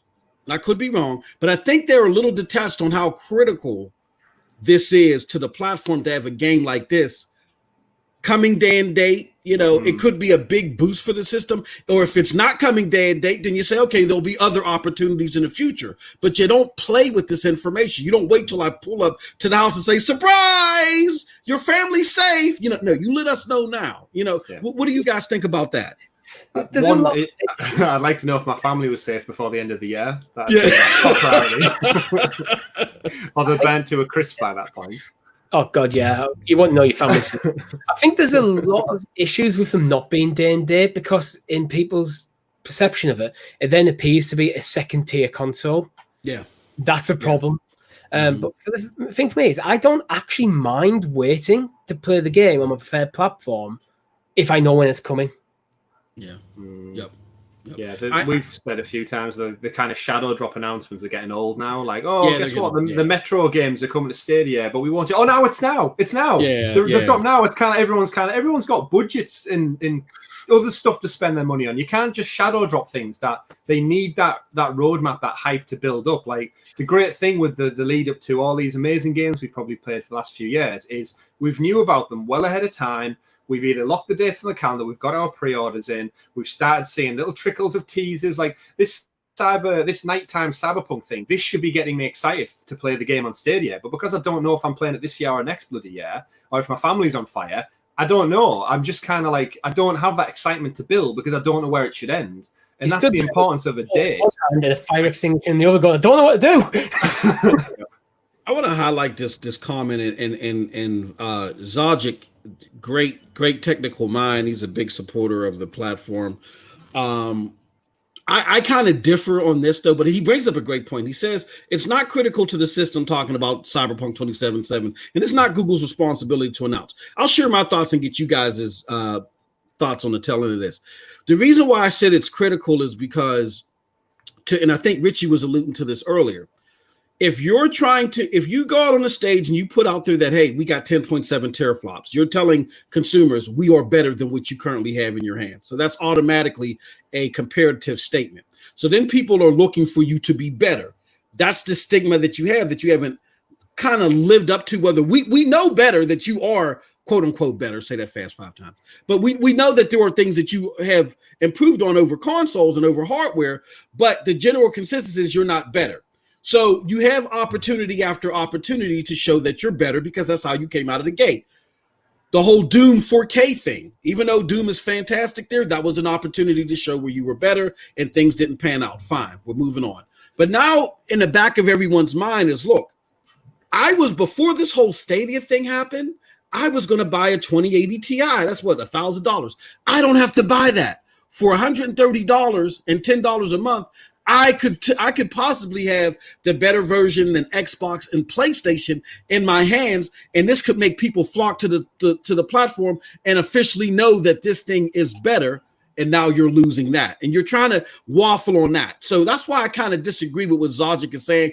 I think it depends upon how important it is for you to be distinguished from your competitors, and how important you feel it is that the promises that you made from the gate are finally fulfilled. If you don't think it's important for you to fulfill those in 2020, then maybe it's not critical. But if you're in the mind state that some of us have echoed in this podcast, is that you only get one time to make a first impression, at some point in time, you're going to have to be able to showcase effectively that you're better in something. Those are my thoughts. What do you guys think about that? I do disagree with that. It's not critical. I think it is critical because I think this is the biggest cross-platform game that's coming out this year. That's why it's critical. Because if you want to be considered alongside Microsoft and alongside Sony as the pinnacle of console gaming, you've got to get these big titles. You've got to be in the mix with them day and date. Otherwise, you have people like Chris going, well, I don't know when it's coming. I've got a PlayStation 4 there. I'm just going to play it there. And you lose the sale. And in regards to the second half, it's not Google's responsibility to announce. You're right. It technically isn't. But it's Google's platform. They need, and it's in their best interests to make sure that it is day and date, as I've said before, because it comes down to people's perception of your platform. If this game, as I said, arguably the biggest game coming out this year that isn't platform exclusive, is later, it looks like that particular developer perceives your platform as secondary, and not important. Yeah, and I think off the back of that, the fact that what Richie rightly said is this is potentially going to be how many Game of the Year nominations? This is the arguably the biggest AAA title, third party, coming to any console or platforms this year. This entire shitty 2020 we've had so far. This is the ray of hope that's been pushed back to the end of the year. For me, in terms of like who controls it, you're right there. Any message about gaming, it is relevant to Google because it's their brand that's being damaged if they're not in the conversation. Do you think CD Projekt Red care about the messaging on Stadia as much as they do about PlayStation, Xbox? No, because guess what? There is 105 plus million PS4s in the wild. There is 50 plus, in theory, Xboxes out there in the wild. Then you've got PC as well. Stadia, unfortunately, still is a very small margin of that, and it's going to stay smaller until Google can clearly promote these day-and-date releases. The biggest kind of kick between the legs that you've got out of all this is it's coming out on the anniversary of Stadia's launch. Chris, can you see the Young Ye video now? So much a disaster. Even on the anniversary, they cannot get Cyberpunk. You're throwing a slow ball down the middle for the haters to detract the casuals from your platform. Great point. I'm sorry. Go ahead. I'm sorry for interrupting. Go ahead. No, you're right to laugh with it because it is the major irony that here we are. It's 1 year old, and how many AAA titles have we got day and date? Mm-hmm. Again, I want to think, was Borderlands, or did we get that shortly after? Oh, we got it later, right? Yeah, we got it later. So with the delays of Watch Dogs and this and Gods and Monsters stuff, have we had a day and date other than Doom, right? Doom Eternal, right? Was, which was also delayed and promised at launch. So this is the time of the year where we now should be getting these titles. Avengers have said it's coming day and date. Let's not forget Avengers. This is we're now coming up on a year. All those little features they announced, we should be ready to hit the water running. Because if not, the other big players in the market, they're ready to go all in on their new consoles this holiday season, and we're going to get washed to the side if they don't get this shit together. Unfortunately, day and date releases for big titles control the narrative. They control the marketing, the social media, the discussion, the IGN articles, the Kotaku articles. If Stadia isn't there, we're not getting talked about. And when we're not getting talked about, nobody knows about it. And that's just a horrible cycle of going out on the high street again and going, what's Stadia? And they go, I don't know, it's Spanish for stadium. Plural, not Spanish. Is it? I agree.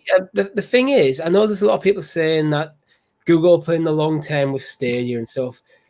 If they are, they're making a massive mistake because then you're just going to be, for the long term, behind the other platforms.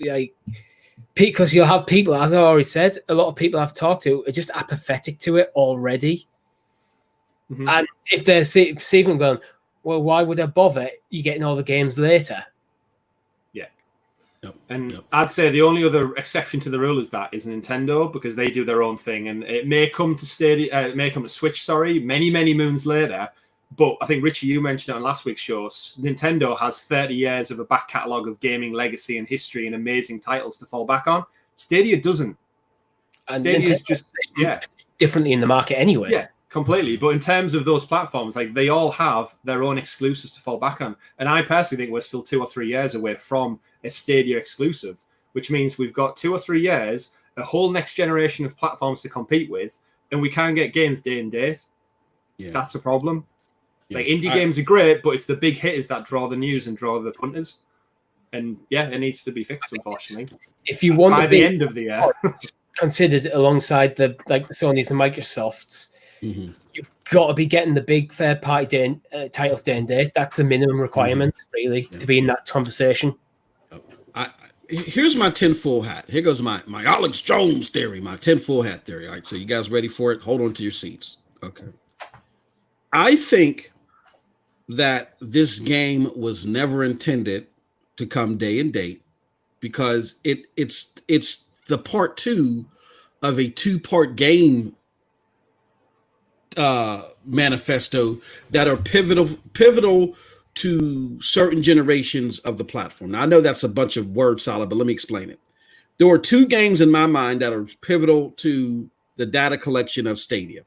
First, this gen, which is whatever you want to call it, Gen 1.0, is Destiny. And then I think the pivotal game for Gen 2.0 was supposed to be Cyberpunk. I think they announced it early because they got them on board. I think they were probably the first team that was working on the Gen 2.0 server slabs. And the game was just going to release around the same time or maybe slightly before the next generation of consoles. There may have been hopes that it might release day and date, but they never said that they were going to do that. Hence why you see the same old tired line of, let me see if I can get it back up here. It's going to release. Yeah, it's going to release in the same year. You now have the game releasing on the other platforms on November 19th. You only have about 41 more days after that to release this game. So if the launch on the same year, if you're being truthful with that, then the game is ready. It's ready to go with the other ones. It's just that there's something holding you back from being able to do it day and date, or you're not going to commit to day and date until you are sure that everything else is ready. Who knows? But I think that at this point in time, it's too early to assume that it's not day and date or it is day and date, because none of this makes sense at this point. Before we pivot on, what do you guys think about that? Should I be admitted, or there might be a little bit of truth to that? I think it is definitely tinfoil hat territory, but I kind of hope you're right. And that would actually change the context of what I was saying earlier about the Stadia Connect. Mm-hmm. That would then be a whatever you reveal in the Connect to go whenever it is. If if this rumored 2.0 is that significant upgrade, mm-hmm. But there again, you have to go above and beyond where PlayStation and Xbox are if you're going to make this a big deal and you Connect. Otherwise, because if you're just going to hit PlayStation 5 levels, at November 19th, people already probably have their hands on the PlayStation 5. Yeah. I think a big point Stadia has gone for it, which we've said many a times, just about the forwards compatibility. There's conversations now and confusion going on around Xbox's smart delivery, and if I buy Cyberpunk, CD Projekt Red have said you'll get the next upgraded Xbox One version, Series X version for free. PlayStation 5 have neither confirmed nor deny what their forwards compatibility thing is. If I buy the game, do I get it on PS5 too? The great thing with Stadia, as we've mentioned many times, we're going to get those Stadia 0.2 upgrades like interstitially as they roll out. So like what you've said there, Richie, and I'm hoping is true. And if they come all out with Connect and say the reason Stadia isn't getting a day and date is because we're ready to go with the best visual resolution version of Cyberpunk you could possibly imagine, that's only capable on PC. But the great thing is you don't have to drop $1,000 worth of money to play this at its best fidelity. That's when the marketing should really begin. But until they get that clear message out there, at the moment, people could theorize and think we might not get this game until 2077. Yeah, exactly. Absolutely. Wholeheartedly agree. So yeah, I agree with that. And big ups to Dosage. I get where you're coming from, my good friend. I just think that I get where they're coming from to where they may want to hold this close to the vest. It's just I'm echoing what Chris and Richie have been saying. Is this the best way to do that, though? You know what I mean? You're causing too many gaps in communication to where, again, I know that the title that I have below looks clickbaity, breaking Cyberpunk 2077 outrage again. But again, that's what they're creating. By creating this vacuum, they're creating outrage all over again. So what they're going to eventually have to do is they're going to have to work together in tandem, and they're going to have to say something. And that if you can't confirm anything, then you confirm, you say, hey, as long as it releases, as long as the worldwide release date is November 19th, it's definitely coming to Stadia in the same year. You got to say something. But with that being said, hey, look, guys, we have had such a great discussion of so many things gaming that a lot of the stuff that I wanted to cover, I'm gonna have to bring you guys back on for at another time. But we still got some more topics that I'd like to get your thoughts on, because you guys got this coming up soon, and I don't want to run into that and mess you guys up there. With that being said, let's see here. Any other thought? Trizza Rector says smart delivery guarantees nothing, as it's down to publishers how much they want to smart deliver. Yeah, I mean, well, I'm interested in taking smart delivery, actually, that I've not had an opportunity to talk about yet. Mm-hmm. Smart delivery is nothing new. Go to a PC game and hit that recommended settings button. Smart delivery. Smart delivery, yeah. That's all it is. It's just new to consoles. Yep. Let me see here. Somebody they're sending me links to Your Legends Begin at Night City. Okay, hold on. Uh-oh. I don't want to. Family on fire again. Yeah, the family. Yeah, exactly. Yeah, we'll let you know soon if they made it. I'm trying to look for. A good friend Charles Aran sent me something. I don't see a date though on Cyberpunk. It's just another trailer that they put out there. I've seen several of them. But again, the word to the wise, as far as I'm concerned, is you don't know until they say something specifically. Mm-hmm. That for the community, that's my word to the wise. For Google, you guys got to figure out something. You can't. I mean, again, I get this is data collection phase, but you only get one time to make a first impression, and it's stuff like this. This is the biggest game of 2020. You know, Last of Us is a humongous game. Don't get me wrong, but this game has the potential for more outreach because it's a multi-plat. You know what I mean? So you got to figure out the right way to handle this, and you haven't done it so far. And I get it. CD Projekt Red is like binding your hands a little bit. But you guys are of the richest companies in the world. You got to learn how to. You got to learn how to make lemonade out of lemons. That's what the expectation is. No one is sitting there saying, "Oh, poor Google." No, it just ain't happening.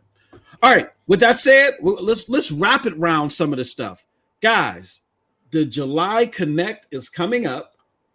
How important is it to you guys that this is part of the Summer Game Fest?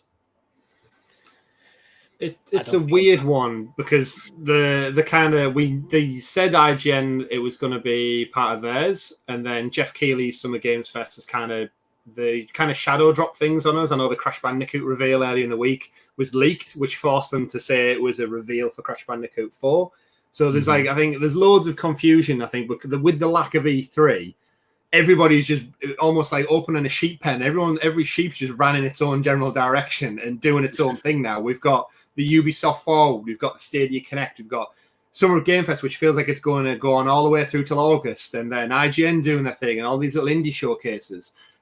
News is all over the place. Like Duncan must be tearing his hair out because he's finding his sources spread out across all. He's like the sheepdog trying to gather everything back together and put it into a topical story. For me, the Connect, I think they wouldn't have one unless they've got something important to say. Otherwise, It's going to cause more problems than it will benefits.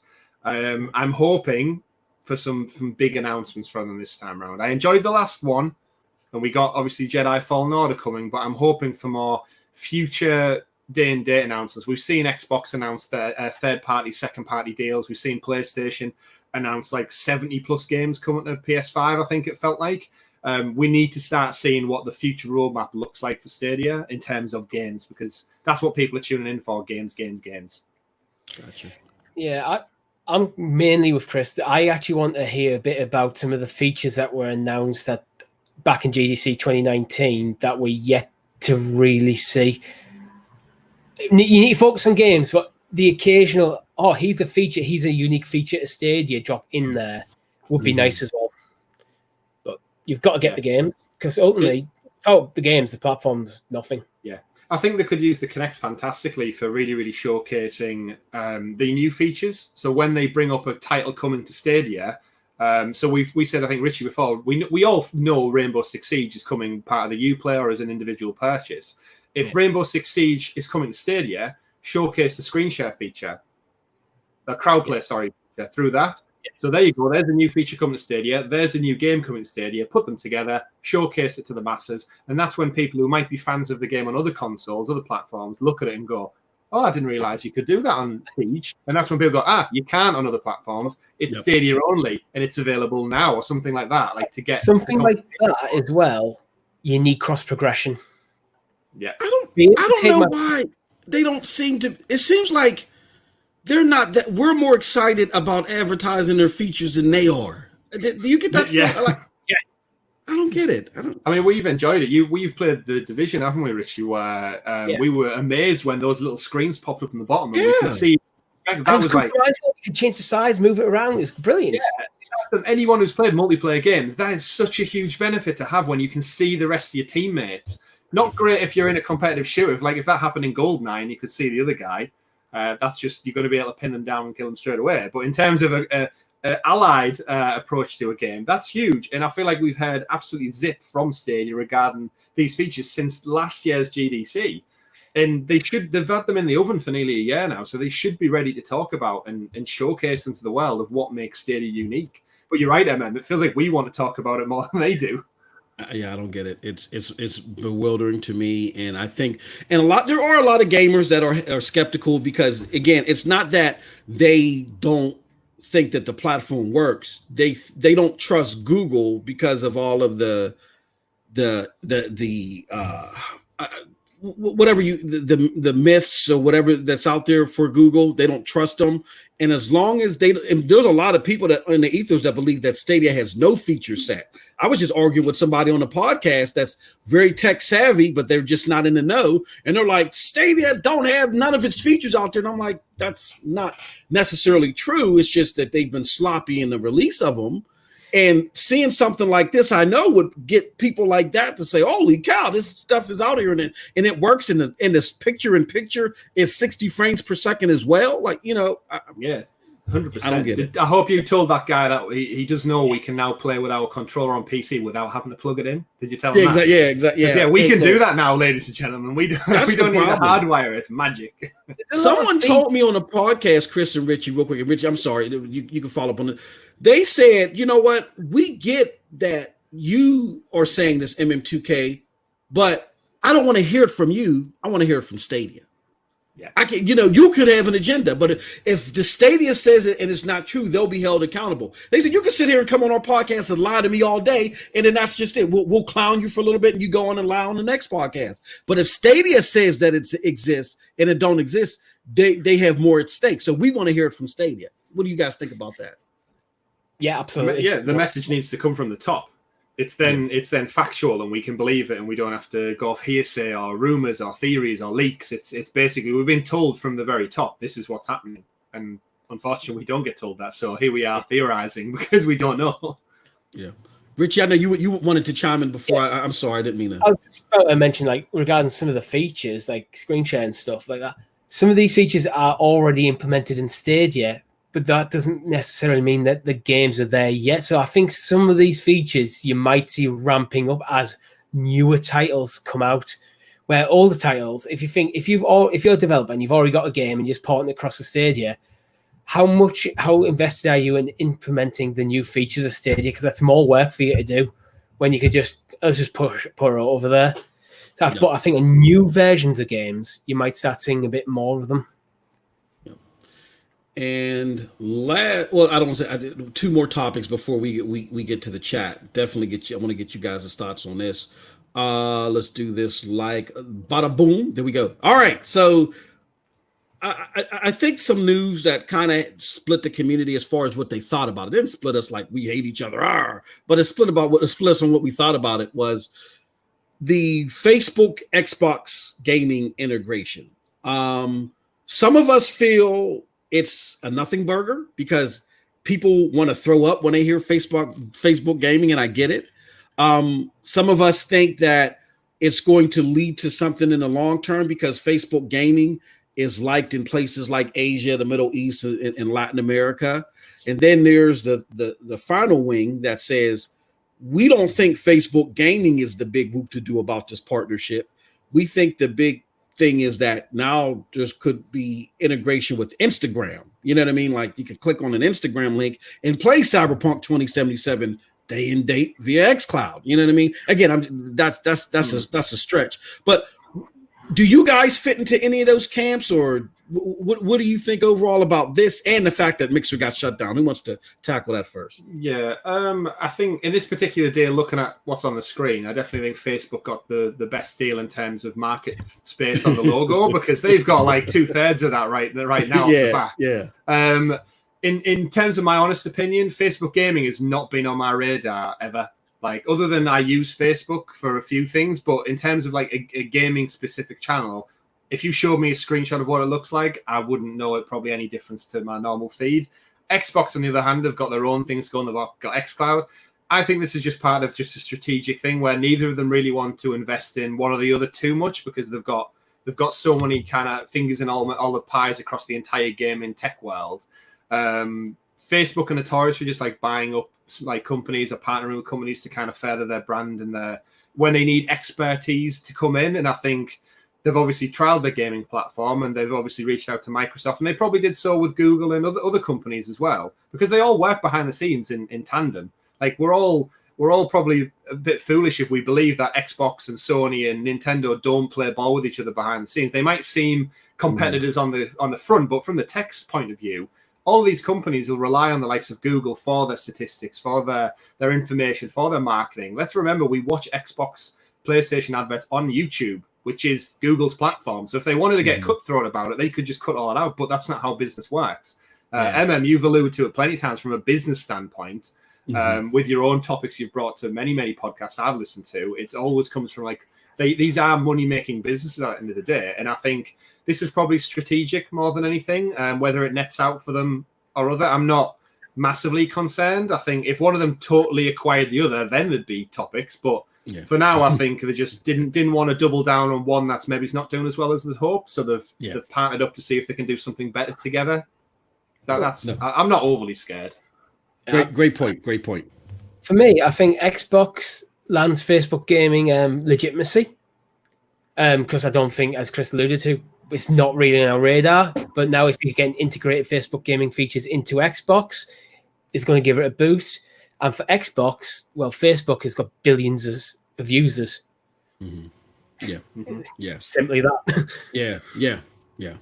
And that's where, from a business standpoint, it just makes sense. If you can make a deal where, hey, you're the experts at gaming, bring over your expertise. Hey, we've got billions of people globally. Like no disrespect, but the Xbox has lost this generation, in my opinion, to PlayStation out and out. Oh yeah, it's like 2-1, 3-1 in some areas. You're being overly generous. This is coming from a former Xbox fanboy. No, they got lambasted, as we say in our parts. They got hooked and broiled. Yeah, so changing track. Strategically, though, it makes total sense. Like, you have one thing we need, you have one thing we need. Let's work together as a business. And don't get me wrong, behind the scenes, they're probably suing each other back and forward for infringements on gaming, infringements on social media practices, and that's how the world works right now. Imagine them in the boardroom, like shaking hands on the deal, like, great deal. I'll see you tomorrow.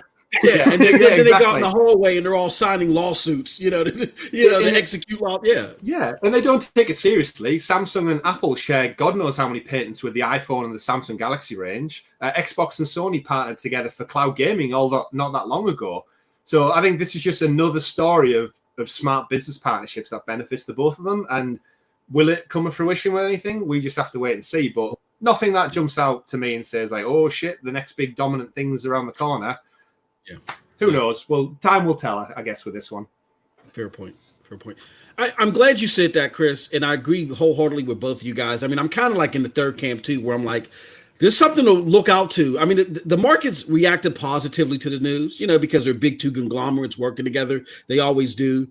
And then my thing is that a lot of us on the Stadia side, we were like, xCloud is light years away as far as the outreach that Google's going to have, particularly with YouTube. Well, this kind of closes that gap somewhat because, again, Facebook is huge, like Richie alluded, and it has the power of Instagram. So if you can click on hashtag Cyberpunk 2077 and go straight into a game from Instagram, a lot of people are going to be doing that because of Instagram. It just has a lot of saturation. That said, Chris, I agree with you as well. We're well beyond a point to where we could say this is going to be something you know, that's going to turn the tide for them. It's strategic more than anything. Xbox realized that they are not good at curating a streaming channel. Facebook realizes that, you know, maybe their foray into cloud gaming ain't going to go nowhere because everybody hates them more than they hate cow dung, you know. So I mean, they it just just said, you adds know a what, bit of like legitimacy to it, doesn't it? Like Facebook is a platform that is predominantly known for being a social media thing, not necessarily hardcore gaming. Whereas Xbox, on the other hand, is your hardcore gamer. So you put two and two together, and just by the logo being partnered alongside it, it does add a lot of more like gravitas to like actually maybe Facebook is serious about gaming. And like you said, if I click this link and now I'm playing a AAA game, sod's law day and date on release on xCloud through an Instagram link or something. It's a partnership that works. I can see how this works. You're just going to be scrolling through Facebook, minding your own business, ignoring everything that everyone's posted, dodging the wish ads, and then you're just going to see a live stream in your news feed as an ad. Yeah. And then you're going to click it if it's interesting. So that's how this is going to work. You already get all the videos in there. Now you're just going to see people playing games. Yeah, it's how I'd like to see Stadia adverts that we've been told about are going to come. You're going to watch a streamer, you're going to watch an ad, you're going to click the link and bang you in the game. Like, we must be on the cusp of that being a reality, and Microsoft and Facebook clearly know that. Yeah, I just think I think even with the combination, Instagram is a big deal, but as far as gaming is concerned, people are a lot more favorable to YouTube. So they still got a long ways to go to even get close to that partnership. All right, last but not least, as far as cloud, or as far as our topics before we go to some questions real quick, is Square Enix. Let me do it like this. Square Enix brought its titles back to NVIDIA GeForce. Now, thanks to the opt-in program, so Dosage and Tomb Raider games are back. And we know that Tomb Raider was like an instrumental game earlier on the platform. Then in addition to that, you see that Shadow was starting to take shots on Twitter. Like, we're the best place to play ESO, you know. So on the heels of Facebook gaming and Xbox joining forces, Square Enix now going back to GeForce Now and re-strengthening some people's faith into GFN. And then now Shadow coming from the back bleachers and wanting to take shots at the big kids now. It seems like cloud gaming, the competition is starting to you know, get a little bit more serious. What are your thoughts on that? Who do you think still has the clear advantage so far, or is it too early to tell? I think for me, it's Microsoft versus Google. GeForce Now, I've always perceived as more of a utility rather than an actual platform. I genuinely know nothing about Shadow. I've seen it banged around a couple of times, but I've never actually looked into it, so I can't really comment there. But it's almost like it's a shadow in the background that you don't. Yeah, it is. Yeah, somewhere it's in terms of my opinion on the actual story, it's probably an inevitability that it was going to come back. I think when GeForce Now launched and it got all the early praise, rightly so in some regards, less so in others. And then we saw publishers pull out of it. I think GeForce Now almost like just jumped the gun a little bit with how they were marketing this. And like you're saying, Richie, there, it was more of a utility, but it almost seemed as though they didn't sign off on that with all the publishers. And then when people were kind of getting wind that their games were being sold on a platform that they necessarily don't make any resales out of because you could use your existing library, that's when I think the lawyers got involved and said, whoa, we didn't agree for you to promote this on this new utility platform. And then that's when everyone started dropping like flies off of the thing. But then obviously as time's passed, they've renegotiated some kind of probably monetary. Again, it all goes back to business value. If for Square it makes financial sense and for GeForce Now it makes sense, they're going to have that conversation. And I'd imagine GeForce Now probably got in a bit of trouble early doors when all these publishers started dropping out. But like with most businesses, you bury the hatchet and you move on if it makes financial sense. And this is clearly what they've done. I don't think it adds anything extra to the mix. It's the same conversation we've had on Stadia, is all these cloud platforms coming out of the woodwork. There's going to be a lot more that are going to come and go. It's just kind of where your preferred side really sits on. And mine's Stadia for one. Great points. Great points. All right, guys, we have about 5 minutes left because these fantastic gentlemen have to get ready for their stream, their Assassin's Creed Odyssey stream. So we want to give them time to get prepped for that. So we got 5 minutes to dedicate to questions. If you could do it at Stadia Dosage, because I have half of a good eye and I can barely see anything. I'm old here, guys. But we'll start off with Trizarector. Was it Trizarector? So Trizarector was talking to Satellizer Games, and he says, "I totally get the benefits of the deal," and I presume that he's talking about Facebook and Xbox. But as I said, I feel it highlights a weakness that I've personally observed in Microsoft over the years. Good, interesting take. What do you guys think about that? Richie, you I think have some thoughts on this one, right? With Microsoft. It's hard to really know because I've never owned an Xbox console, so I've never been really into that platform. So I don't truly know. From an outside point of view, the biggest weakness I see in in Xbox is first-party exclusive games, not necessarily the service. They pitched Xbox One wrong, but at the end, they've done some very interesting moves late generation. Things like Xbox Game Pass, xCloud, things like that are awesome. Like theoretically awesome. So I don't know if the Facebook relationship fixes any of them problems. It might be for things like xCloud a good way of advertising that particular service as people, as I said, scrolling through Facebook, you see a stream which is actually an ad, and you see someone playing the game and they're playing on xCloud, and it gets that into people's heads. Yeah, I think this generation, due to the poor start that they did have, it's made them rethink their approach to the Xbox One. Changing, that's kind of like, as they move on from that to Series X, you've seen the shift over like the last several years to the focus on xCloud, the focus on acquiring studios for first party. The launch of Game Pass has been phenomenal. Like I'm subscribed to Game Pass. I play it on my PC, which makes the requirement for a console redundant, which is kind of what cloud gaming does as well. It makes the need for a console redundant. And they've been behind the scenes working away and doing everything right for the consumer over these last couple of years. Like, you can't argue. Game Pass is what, $1 to trial? I think I pay £3.99 a month for the PC beta access, and I get infinite amount of games for a small fee, almost like Netflix, which is what Stadia is often related to, the Netflix of games, even though we know it's not.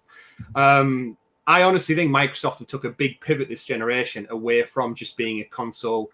I mean, they always had one foot in the PC market anyway. It's where their bread and butter began.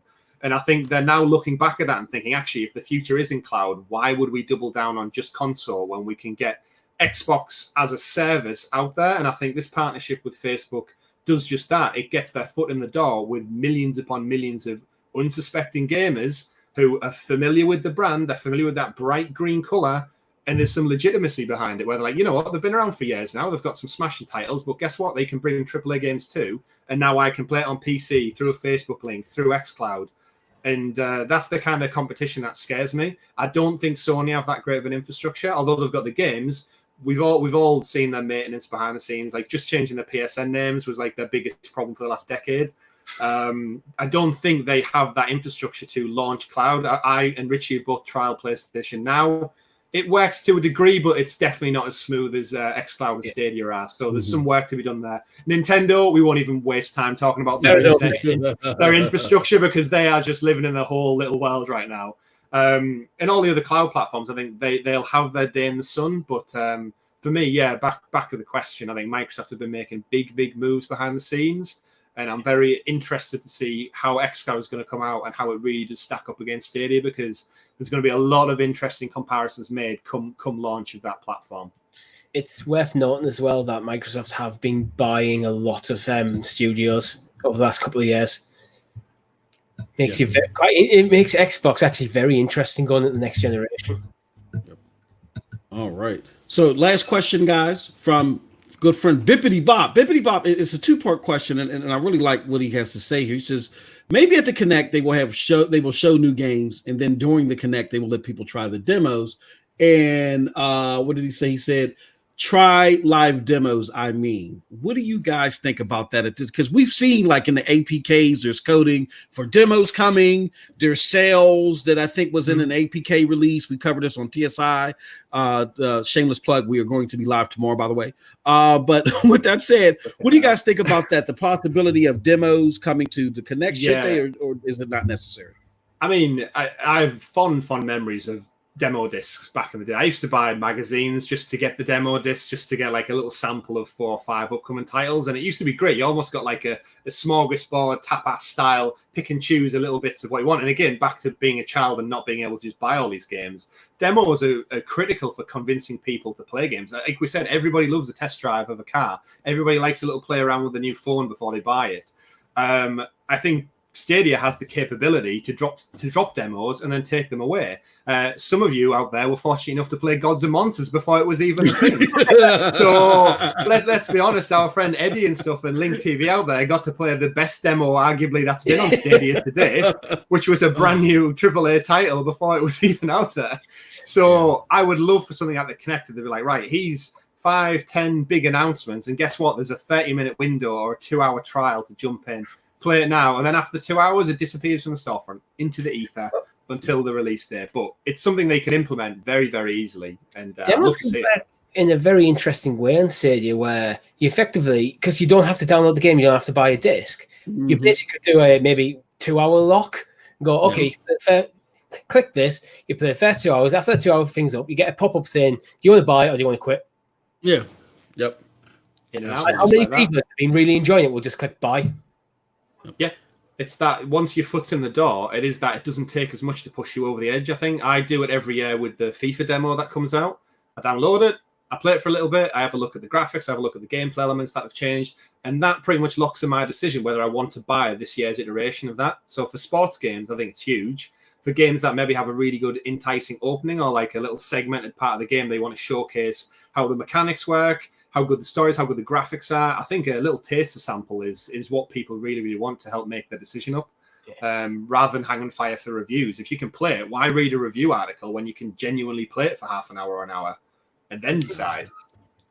Yeah, for that method you just described as well, it's then demos kind of went away, in my opinion, because it's extra work for developers who are already usually struggling to meet deadlines. But that method I just described, that's on Google Stadia, building that into their architecture. Yeah, there's no work for the devs. There's none.